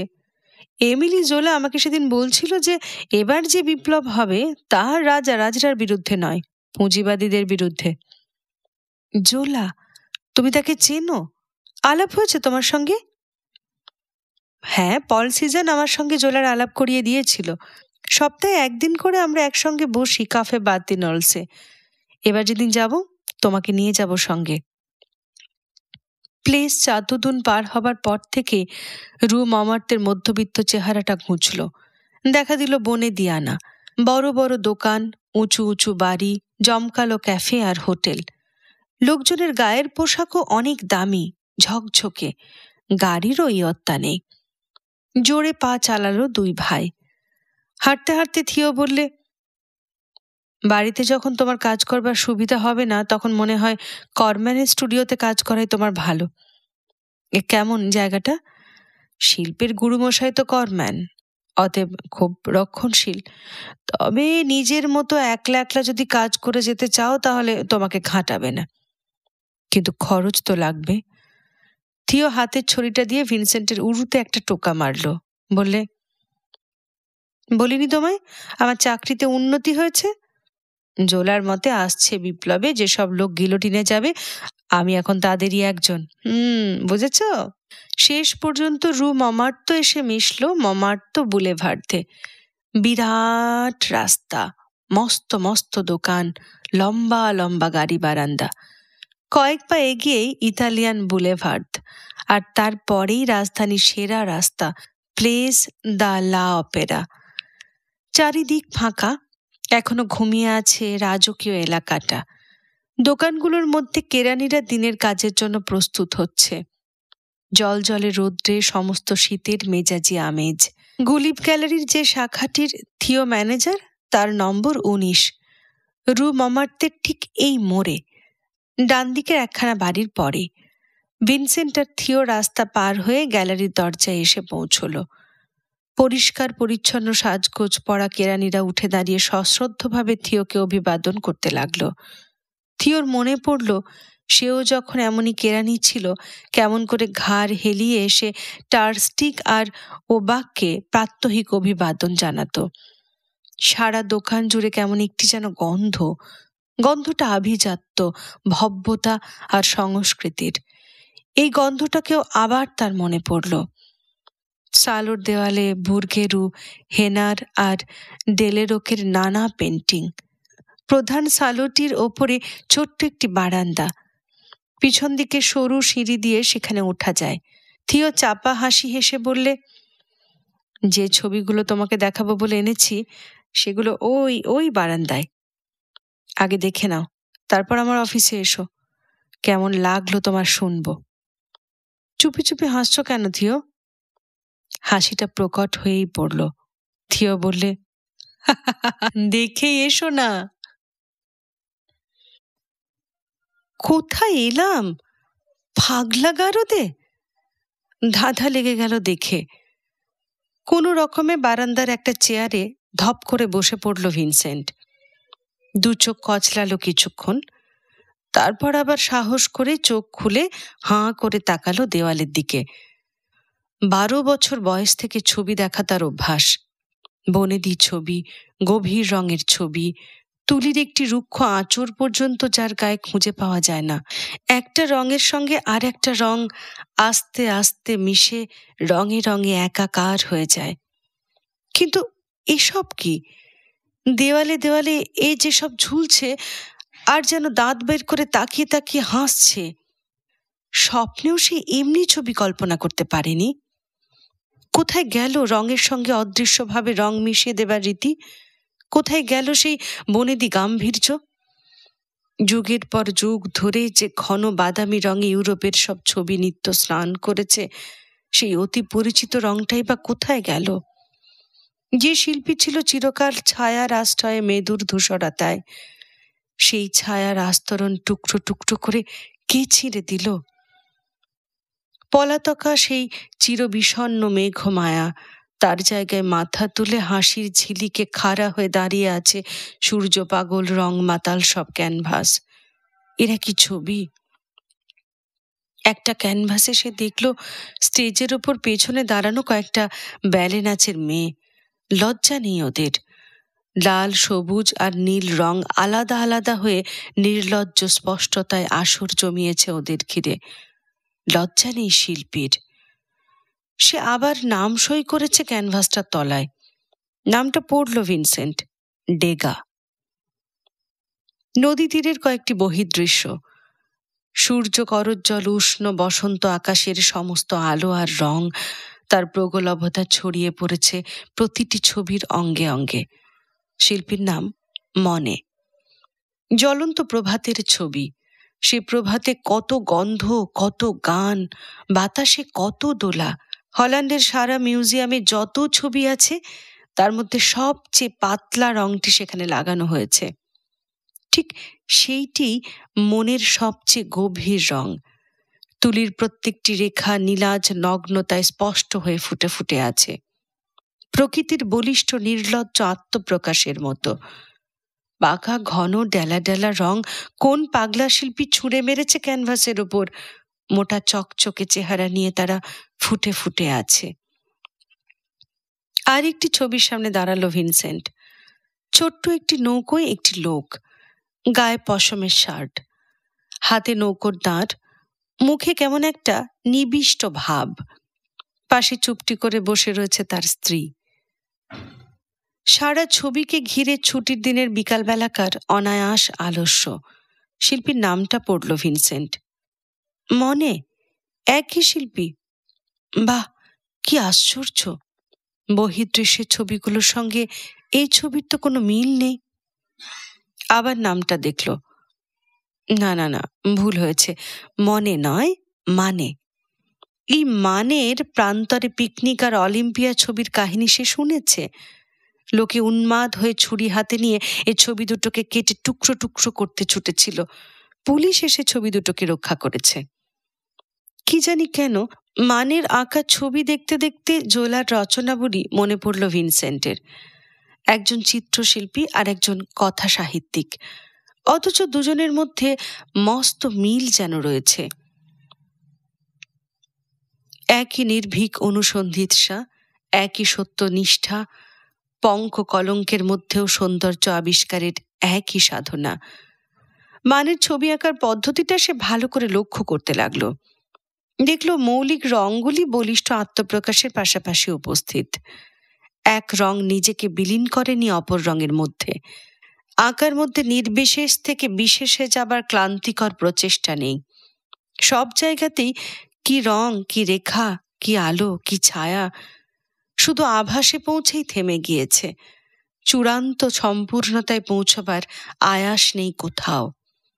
ভিনসেন্ট মনে মনে বললে, ঠিকই তো, প্রকৃতি সব কথা একসঙ্গে তো বলে না, সব মানে একেবারে তো বুঝিয়ে দেয় না, শুধু আভাসটুকু দিয়েই তো তার খান্তি। মনে পড়ল মভের কথা, একটা রেখা সম্পূর্ণ করে আঁকা এটুকু পর্যন্ত তুমি করতে পারো না ভিনসেন্ট? চুপ করে এবার সে বসে রইল কিছুক্ষণ। ডুবুক, আস্তে আস্তে ডুবুক ছবিগুলো মনের মধ্যে। কি এগুলোর বৈশিষ্ট্য? কি করে চিত্রশিল্পের তার এতদিনের ধ্যান ধারণায় এগুলো এমন ভয়ঙ্করভাবে নাড়া দিল? যে বৈপ্লবিক নবধারা এদের মধ্যে বেগবতী, তার উৎস কোথায়? হঠাৎ মাথাটা পরিষ্কার হয়ে গেল ভিনসেন্টের। মূল তথ্যটি সে যেন আঁকড়ে ধরতে পারল। চিত্রশিল্পী বিশারদ যাঁরা, তাদের ছবির মধ্যে আবহাওয়া নেই, বাতাস নেই, কেননা আবহাওয়া যে চর্মচক্ষের বাইরে। তাদের ছবির মধ্যে স্থান আছে আর স্থির বস্তু আছে। বস্তু স্থানিত্ব দিয়ে স্থানের পরিসরকে ভর্তি করে করে ছবিকে সাজিয়ে তোলা হয়েছে। আলো আছে কিন্তু রৌদ্র নেই, ছায়া আছে কিন্তু নেই ছায়ার রং। কিন্তু সেই সব শিল্পীরা তাদের ছবিকে মেলে ধরেছে খোলা আকাশের নিচে, সূর্যের জলজলে আলোর তলায়, যেখানে বাতাসের এলোমেলো লীলা। এ বাতাস জীবন্ত, উচ্ছলতায় ভরপুর। এ আলো প্রত্যক্ষ সূর্যরশ্মির। আলো আর বাতাস যেন কোনো একটা জীবন্ত তরল তরঙ্গ। সেই তরঙ্গের এ কি বিচিত্র রূপ! ভিনসেন্টের মনে হলো, চিত্রশিল্পের এই বৈপ্লবিক পরিবর্তনকে কেউ আর ঠেকিয়ে রাখতে পারবে না, কিছুতেই বাধা পড়বে না এই বিপুল তরঙ্গলীলা। এ যেন এক নতুন শিল্প। টলতে টলতে সে নেমে এলো সিঁড়ি বেয়ে। মাঝখানের সালোতে থিও দাঁড়িয়ে, ভাইয়ের মুখের দিকে উৎসুক চোখে তাকিয়ে সে প্রশ্ন করল, কি হলো ভিনসেন্ট, কেমন দেখলে? ও থিও।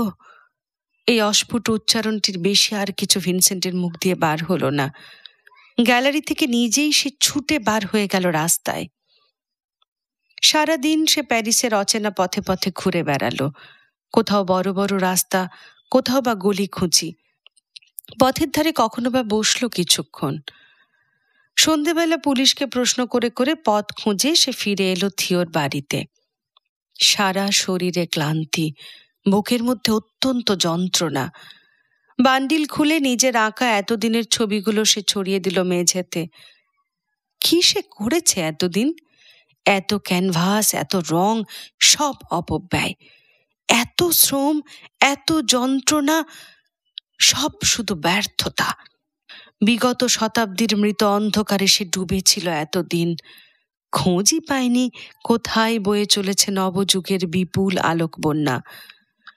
থিও অফিস থেকে ফিরে এসে দেখে তেমনি বসে আছে ভিনসেন্ট, চারিদিকে ছড়ানো নিজের ছবির মাঝখানে প্রস্তরীভূত হয়ে।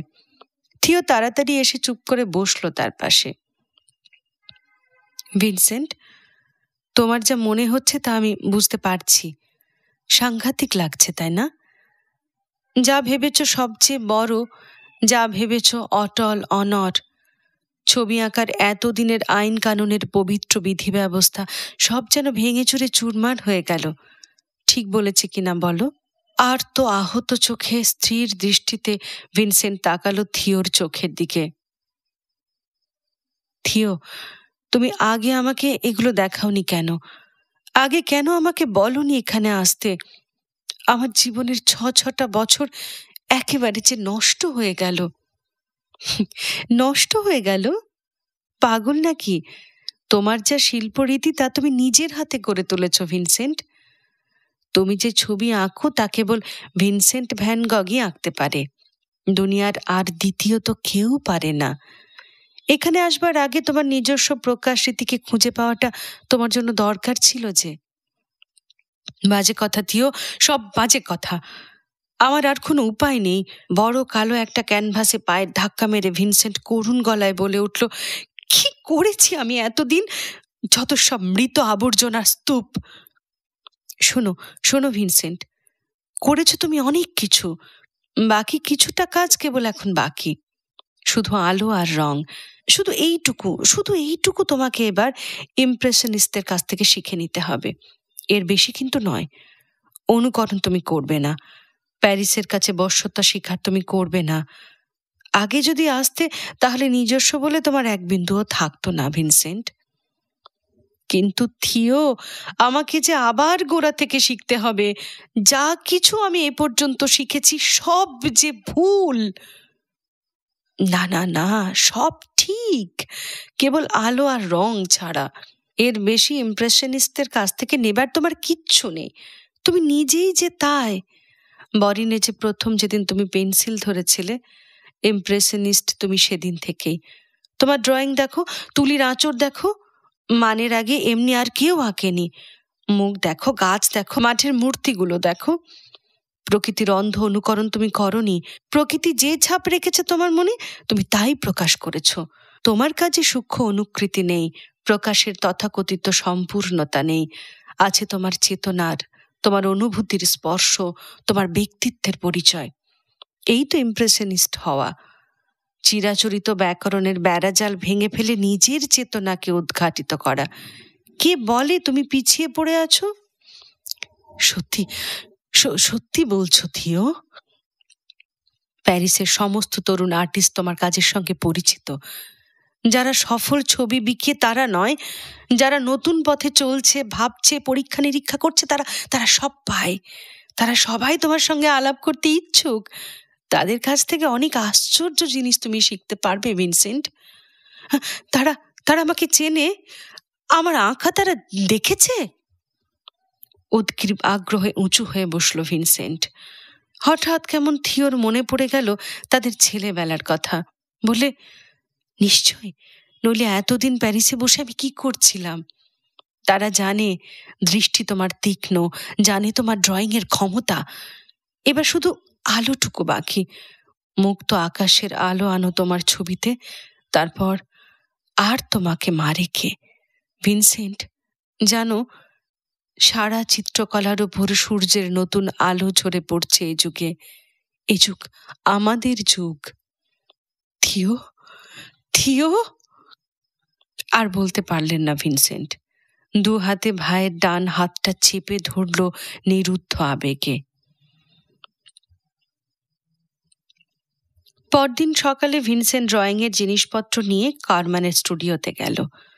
3 তলার উপর মস্ত ঘর, উত্তর দিক থেকে হাঁ করা জানলা দিয়ে আলোর প্রবেশ। একধারে জানলার দিকে মুখ করে একটি নগ্ন পুরুষের মডেল। ছাত্রদের জন্য প্রায় 30টি চেয়ার আর ইজেল ইতস্তত। ভিনসেন্ট কারম্যানের কাছে নাম রেজিস্ট্রি করে একটা ইজেলের অধিকার পেল। ঘণ্টাখানেক বোধহয় সে ড্রয়িং করেছে। এমন সময় দরজা ঠেলে একটি মহিলা এসে ঘরে ঢুকল। কানে ব্যান্ডেজ জড়ানো, 2 হাতে মুখের থুতনিটা চাপা। এক মুহূর্ত দাঁড়িয়ে নগ্ন মডেলটির দিকে চোখ পড়তে ভয়ার্ত চিৎকার করে উঠল মহিলাটি। তারপর শটান দৌড় দিল বাইরে। ভিনসেন্ট পাশের লোকটিকে জিজ্ঞাসা করল, ব্যাপার কি? এ ব্যাপার নতুন নয়, লেগেই আছে। পাশের ঘরে দাঁতের ডাক্তারের কাছে এসেছে, ভুল করে ঢুকে পড়েছে এই ঘরে। হঠাৎ অমনি একটা উলঙ্গ পুরুষের ওপর চোখ পড়লেই অনেক সময় কাজ হয়। চট করে মেয়েদের দাঁতের ব্যথা সেরে যায়। ডাক্তার যদি আর কিছুদিন ও ঘরে থাকে তাহলে পয়সা একেবারে মাটি। আপনি আজ নতুন এসছেন না? হ্যাঁ, সবে 3 দিন হলো আমি প্যারিসে এসছি। নামটি আপনার জানতে পারি? ভ্যান গগ। আপনার? হেনরি তুলস লোথ্রেক। আচ্ছা, থিও ভ্যান গগ আপনার কেউ হন? হ্যাঁ, আমার ছোট ভাই। আহ, তাই বলুন। চেয়ার থেকে লাফিয়ে উঠে তুলস লোথ্রেক হাত বাড়িয়ে দিল করমর্দনের জন্য। আপনি তাহলে ভিনসেন্ট না? ভারী খুশি হলাম আপনার সঙ্গে আলাপ করে। আপনার ভাইয়ের মতো ছবিওয়ালা সারা প্যারিসে নেই। যারা তরুণ শিল্পী তাদের জন্য লড়াই করে চলেছে থিও। আমরা যদি কখনো শিল্পমহলে ঠাঁই পাই, সে পাবোই থিওর জন্যই। ভিনসেন্ট বললে, হ্যাঁ, আমিও শুনেছি। ভালো করে নবপরিচিতকে দেখল ভিনসেন্ট। চ্যাপ্টা মতো মাথা, নাক, মুখ, ভারী চিবুক, সামনের দিকে যেন উঁচিয়ে আছে, গলা ভর্তি দাড়ি, নিচের দিকে ঝোলা নয়, গালের দুপাশে সুর তোলা যেন। লোত্রিক জিজ্ঞাসা করলে, করম্যানের মতো উঁচা জায়গায় এসে জুটলেন কেন মশাই? স্কেচ করবার একটা জায়গা চাই তো, আপনিই বা এখানে কেন? ভগবান জানে কেন। গত মাস থেকে আছি মমার্তের একটা বেশ্যা বাড়িতে। সবকটা মেয়ের পোর্ট্রেটই এঁকেছি, সেই হচ্ছে আসল কাজ। স্টুডিওতে বসে স্কেচ করা তো শুধু ছেলে খেলা। ছবিগুলো আমাকে দেখাবেন একদিন? সত্যি দেখবেন? বাহ, দেখব না কেন, নিশ্চয়ই। ব্যাপারটা কি জানেন, অনেকে আমাকে পাগল বলে, কারণ নাচঘরের মেয়ে, ভাঁড় আর বেশ্যা ওদেরই আমি আঁকি। কিন্তু যে যাই বলুক, সত্যিকারের টাইপ চান তো আপনি কিন্তু ওদের মধ্যেই পাবেন। হ্যাঁ, আমি জানি। আমিও একটা মেয়ের সঙ্গে হেগে কিছুদিন ঘরও করেছি। বাহ বাহ, চমৎকার! এই না হলো ভ্যান গগ পরিবারের ছেলে? দেখি মডেলটা কেমন স্কেচ করলেন আপনি। এই দেখুন, গোটা চারেক করেছি। কিছুক্ষণ স্কেচ কটা ভালো করে নিরীক্ষণ করল লোত্রিক। তারপর পরিচয়টাকে ঘনিষ্ঠতার সুরে বেঁধে নিয়ে বললেন, দেখো বন্ধু, তোমাতে আর আমাতে ভালোই জমবে। আমাদের দুজনের মধ্যে মিল আছে অনেক। ভালো কথা। এগুলো করম্যানকে দেখিয়েছ? এখনো না। খুব ভালো, তাহলে দেখিও না। করম্যানের সমালোচনা যদি একবার শোনো, তাহলে দ্বিতীয় দিন আর এখানে আসতে প্রবৃত্তি থাকবে না। সেদিন আমাকে কি বললো জানো? বললে, লোত্রিক, অতিরঞ্জন ছাড়া কি তুমি ছবি আঁকতে পারো না? অতিরঞ্জনের ঠেলায় তোমার কাজ যে ভাঁড়ামিতে পৌঁছে গেছে। ভিনসেন্ট চট করে কথা এগিয়ে দিল। আর তুমি নিশ্চয়ই উত্তরে বললে, করম্যান দাদা, আমার ভুল করছো। ওটা অতিরঞ্জন নয়, ওইটাই চরিত্র। লোত্রিকের তীক্ষ্ণ চোখে বিচিত্র এক আলো ফুটল। বললে, সত্যি দেখবে? আমার আঁকা মেয়েগুলোর ছবি তুমি দেখবে? ভদ্রতা করছো না তো? না না, কি মুশকিল। বৎস, ওঠো, চলো চলো চলো আমার সঙ্গে। এই কবরখানায় আর 1 মিনিট নয়। লোত্রিকের চেহারাটা কিম্ভূত, মোটা ঘাড়, চওড়া কাঁধ, পেশিবহুল 2 হাত। কিন্তু আসলে সে পঙ্গু, কোমর পর্যন্ত স্বাভাবিক, তারপরেই আর কিছু যেন নেই। শীর্ণ কয়েক আঙুল মাত্র লম্বা 2টি পা। দেহের ভার সে খেলনার পায়ে সয় না। লাঠির ওপর ভর দিয়ে সে হাঁটে। কয়েক পা চলার পরেই বিশ্রাম করতে হয়। তুমি নিশ্চয়ই ভাবছো পা দুটোই আমার কি হলো, তাই না ভ্যান গগ? হ্যাঁ, শোনো তাহলে। কি দরকার লোত্রিক, নাইবা বললে? না না না না, সবাই তো জানে, তুমিও জানলে। লাঠির ওপর শরীরের ওপর দিককার ভার চেপে রাস্তার এক কোণে দাঁড়িয়ে বলে চলল লোত্রিক, আমি যখন জন্মাই শরীরের হাড়গুলো সব ঠুনকো ছিল। 12 বছর যখন আমার বয়স, তখন নাচঘরের মেঝেতে পড়ে ডান উরুর হাড়টা ভেঙে ফেলি। পরের বছরই আবার দুর্ঘটনা। সেবার পড়ে যায় একটা খাদের মধ্যে, বাঁ উরুর হাড়টাও ভাঙে তখনই। তারপর থেকে আমার পা আর 1 ইঞ্চিও বাড়ল না। তো দুঃখ আছে নাকি তার জন্য? মোটেও না ভায়া। স্বাভাবিক যদি চেহারা হতো তাহলে কি আর ছবি আঁকতে পারতাম? আমার বাবা হচ্ছেন তুলসের কাউন্ট। তার মৃত্যুর পর খেতাবটা আমারই পাওনা। হয়তো মার্শালের দণ্ড হাতে নিয়ে ফ্রান্সের রাজার পাশে পাশে ঘোড়ায় চড়ে বেড়াবো, এই ছিল পূর্বজন্মের ফল। কিন্তু সে রাজাও নেই, আর আমার সে পাও নেই। অতএব ছবি আঁকায় আমাকে আর মারে কে? আচ্ছা তুমিই বলো, শিল্পী যদি হতে পারি তাহলে কাউন্ট হতে যাব কোন দুঃখে? ঠিক, কাউন্টের দিন ফুরিয়েছে, শিল্পীর দিন তো অফুরান। আর চলো, ওই যে গলিটা দেখা যাচ্ছে, ওর মধ্যে ডেগাসের স্টুডিও।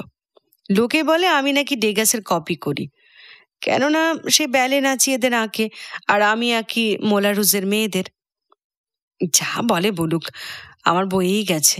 ওই ওই 19 নম্বর রুফ হাতেন দেখছো, ওইটি হচ্ছে আমার আস্তানা। হ্যাঁ, ঠিক বলেছ, একতলাতেই আমি থাকি, সিঁড়ি ভাঙতে হয় না।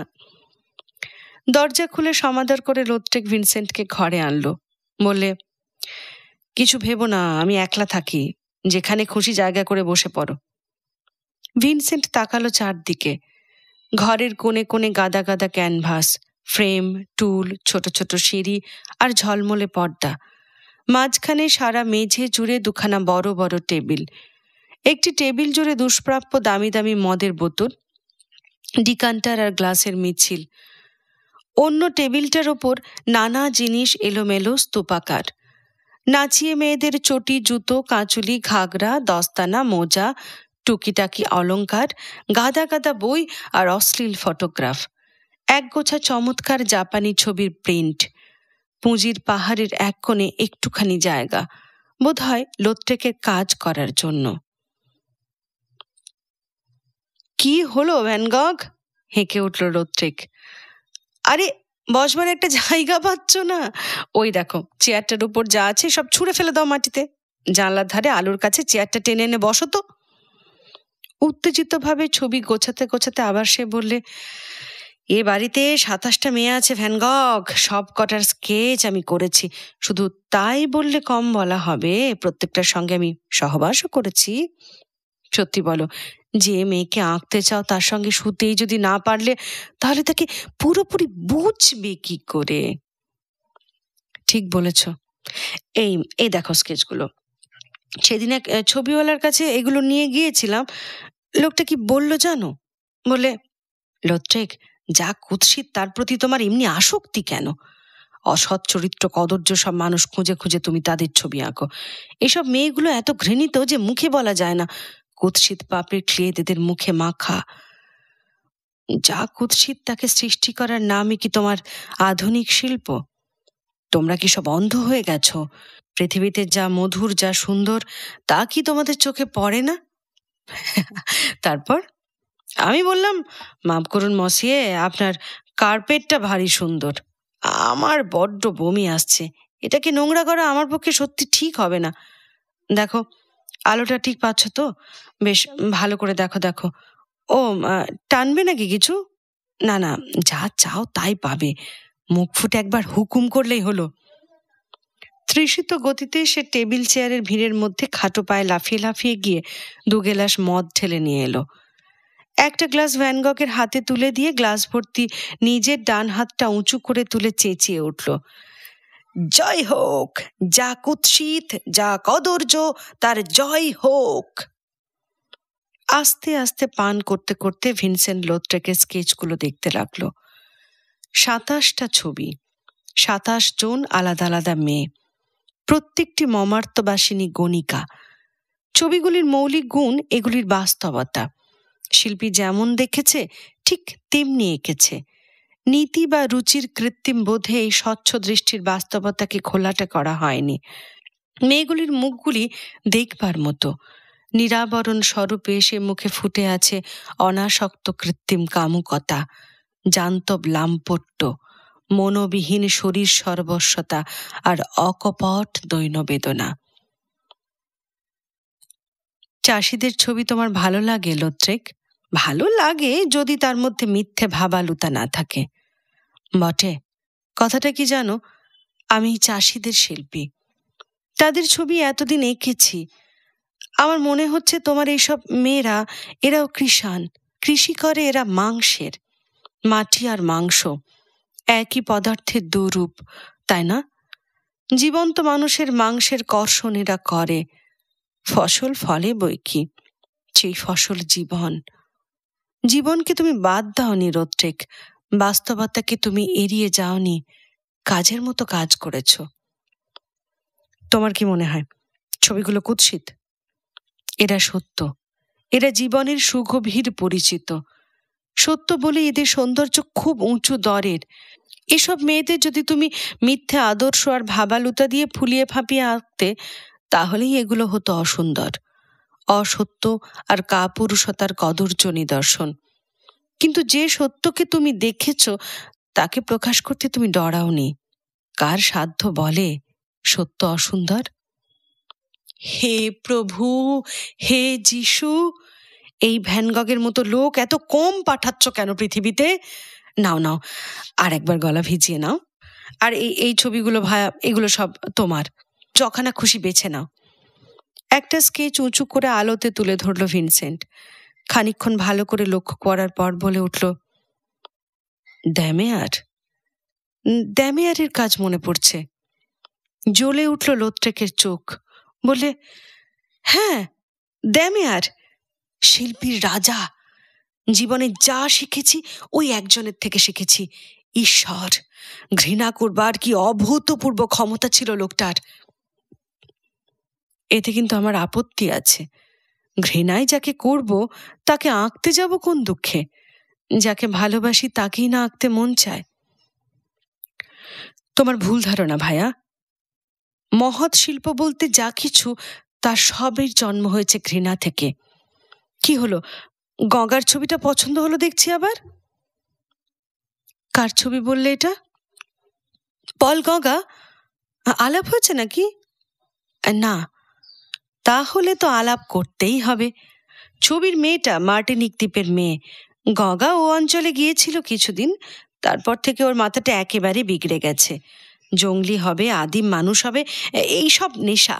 তবে পাগল হলে কি হয়, শিল্পী হিসাবে সে অপূর্ব। স্ত্রী ছিল, 3টে ছেলে পেলেও ছিল, আর ছিল স্টক এক্সচেঞ্জে মোটা মাইনের চাকরি। বছরে 30,000 ফ্র্যাঙ্ক আয়। পিসারো মানে আর সিলসের কাছ থেকে ছবি কিনছিল 15,000 ফ্র্যাঙ্কের। বিয়ের দিন স্ত্রীর ছবি আঁকে, সবাই বলে আহা আহা। রবিবার রবিবার ছুটির দিনে আঁকত। স্টক এক্সচেঞ্জ ক্লাবে শাসালো সভ্য বলে নামডাকও ছিল। একবার নিজের আঁকা একটা ছবি মানেকে দেখায়, মানে প্রশংসা করে। ভদ্রতা করে মানেকেও বলে, আমি তো নিতান্ত অ্যামেচার আঁকিয়ে। অ্যামেচার মানে উত্তর দেয়, যারা খারাপ আঁকে তারাই তো অ্যামেচার। তারা ছাড়া আবার অ্যামেচারকে? নির্জলা মদের মতো কটা কথা সেই যে ওর মাথায় গিয়ে চড়ল, আজ পর্যন্ত আর নামলো না। চাকরি ছাড়লো, বউ বাচ্চাদের বিদায় করলো শ্বশুর বাড়িতে, নেশা নিয়ে মেতে রইল তারপর থেকে। নেশা ছবি আঁকা। বাহ, আশ্চর্য লাগছে তো। আলাপ করতেই হবে এমন একজন লোকের সঙ্গে। তা করবে, তবে আগে থেকে একটা ব্যাপারে সাবধান করে দিই।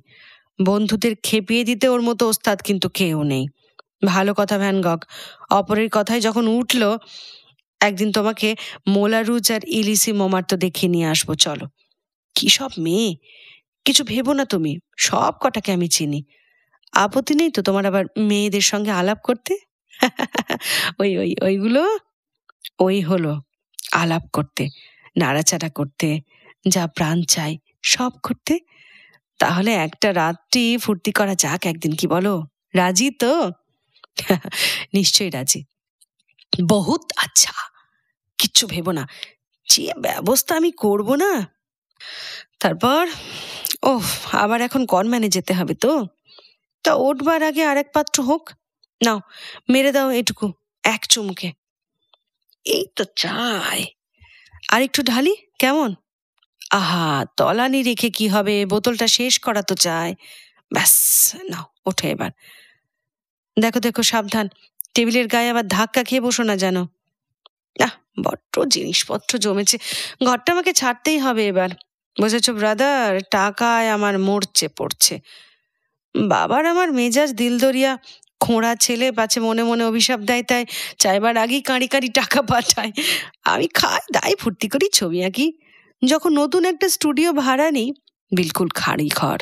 তারপর জিনিসপত্র জমে, মালের ভিড়ে যখন মানুষের ঠাঁই আর থাকে না, তখন আবার সব ফেলে শুধু ছবিগুলো নিয়ে নতুন ফাঁকা ঘরে উঠে যায়। আবার নতুন ঘর, নতুন জিনিসপত্র, ঠিক নতুন ওই মেয়ে মানুষের মতো।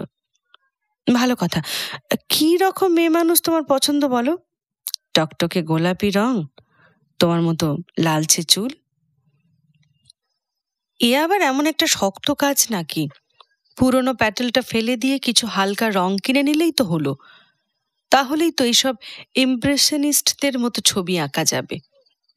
প্রথম দিনের চেষ্টার পরে কিন্তু কিছুটা ঘাবড়ে গেল ভিনসেন্ট। তারপর দিন মনে জাগলো কেমন যেন দিশেহারা ভাব, তারপর বিরক্তি, রাগ আর হতাশা। সপ্তাহ শেষ হতে না হতে ভয়, পিঠের শিরদাঁড়া শিরশিরিয়ে ওঠে এমনি আতঙ্ক। রং নিয়ে বছরের পর বছর কত পরীক্ষা নিরীক্ষা করেছে, তার কি এই ফল শেষ পর্যন্ত? অবস্থা যে একেবারে প্রথম পরীক্ষার্থীর মতো। ক্যানভাসের পর ক্যানভাসে রং চড়ায়, গাঢ় নিষ্প্রভ চটচটে রঙের প্রলেপ শুধু পড়ে। কর্ম্যান স্টুডিওতে বসে বসে সে আঁকে আর নিজের ব্যর্থতায় নিজেই গজগজ করে। লোত্রেক পাশে বসে বসে শুধু তার কাণ্ড দেখে। কোনো উপদেশ দিতে চায় না, চুপ করে থাকে। থিওর অবস্থা আরো দুঃসহ। থিও অতি ঠান্ডা প্রকৃতির লোক। আচার ব্যবহার ও অভ্যেস সবই মৃদু কোমল। পোশাকে পরিচ্ছদে গৃহসজ্জায় অতি খুঁতখুঁতে ধরনের শৌখিন। ভিনসেন্টের দুর্দাম জীবনী শক্তির নিতান্ত সামান্য অংশেরও সে অধিকারী নয়। রু লাভালের ফ্ল্যাটটি থিও আর তার শৌখিন আসবাবগুলির পক্ষে যথেষ্ট। এর চেয়ে বেশি ভিড় তার সয় না। সপ্তাহখানেকের মধ্যেই ভিনসেন্ট অমন সুন্দর ফ্ল্যাটটিকে পুরনো মালের দোকানে পরিণত করে তুলল। মোটা বুট খসে খসে হেঁটে সে মেঝের কার্পেট নষ্ট করল। যে আসবাব সামনে পড়ে লাথি মেরে এ কোণে ও কোণে হটাতে লাগলো তাকে।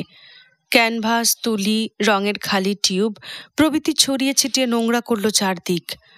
টেবিলে চেয়ারে তার ময়লা জামা কাপড় জড়ো।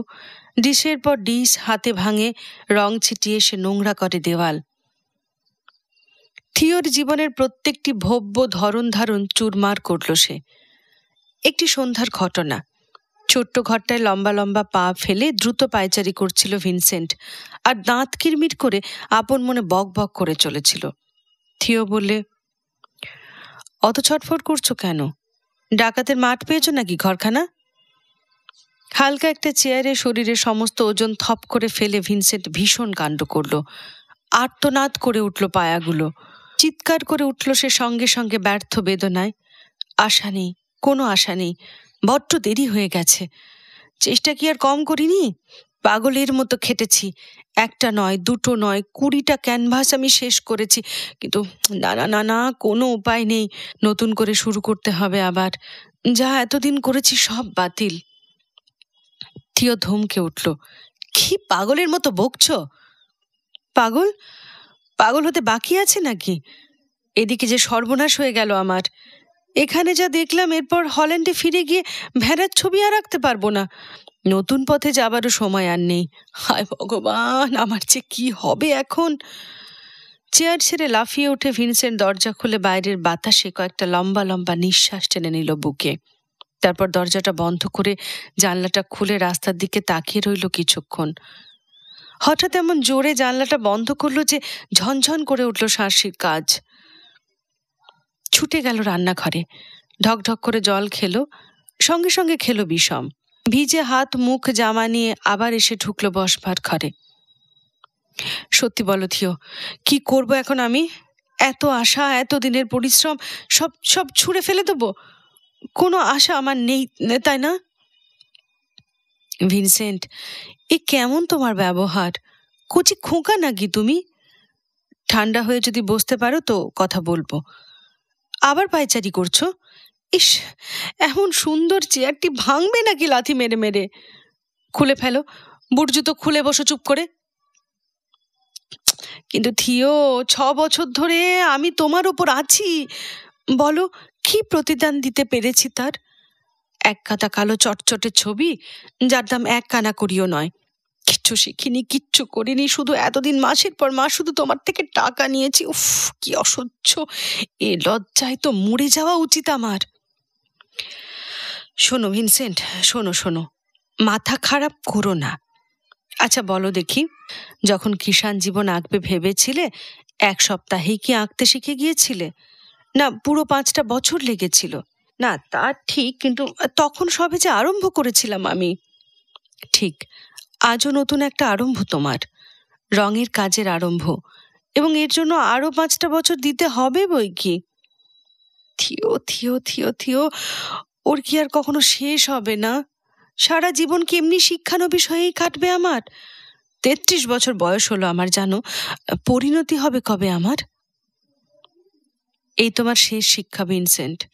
সারা ইউরোপে যা কিছু আঁকা হচ্ছে সব কিছুর সঙ্গে তোমার যোগাযোগ আছে। আমি জানি কোথায় আরম্ভ, কত দূর গিয়ে শেষ। একবার যদি প্যালেটটা হালকা রঙের করতে পারো। সত্যি সত্যি বলছো থিও? সত্যি বলছো? আমার আমার আশা আছে, পারবো আমি শেষ পর্যন্ত। ব্যর্থ তাহলে নই আমি, কি বলো থিও? না, তুমি আর কিছু। তুমি একটা আস্ত গাধা। শিল্পের ইতিহাসে বিরাটতম একটা বিপ্লব ঘটে চলেছে, আর তুমি ভাবছো 7 দিনে তা তুমি রপ্ত করে নেবে। চলো রাস্তায় একটু বেরিয়ে আসি। শেষ হল জীবন পিয়াসার ৮ম পর্ব। পরবর্তী পর্ব নিয়ে ফিরব খুব শিগগিরই। ততদিন আপনি শুনুন গল্পের ক্যারাভ্যান।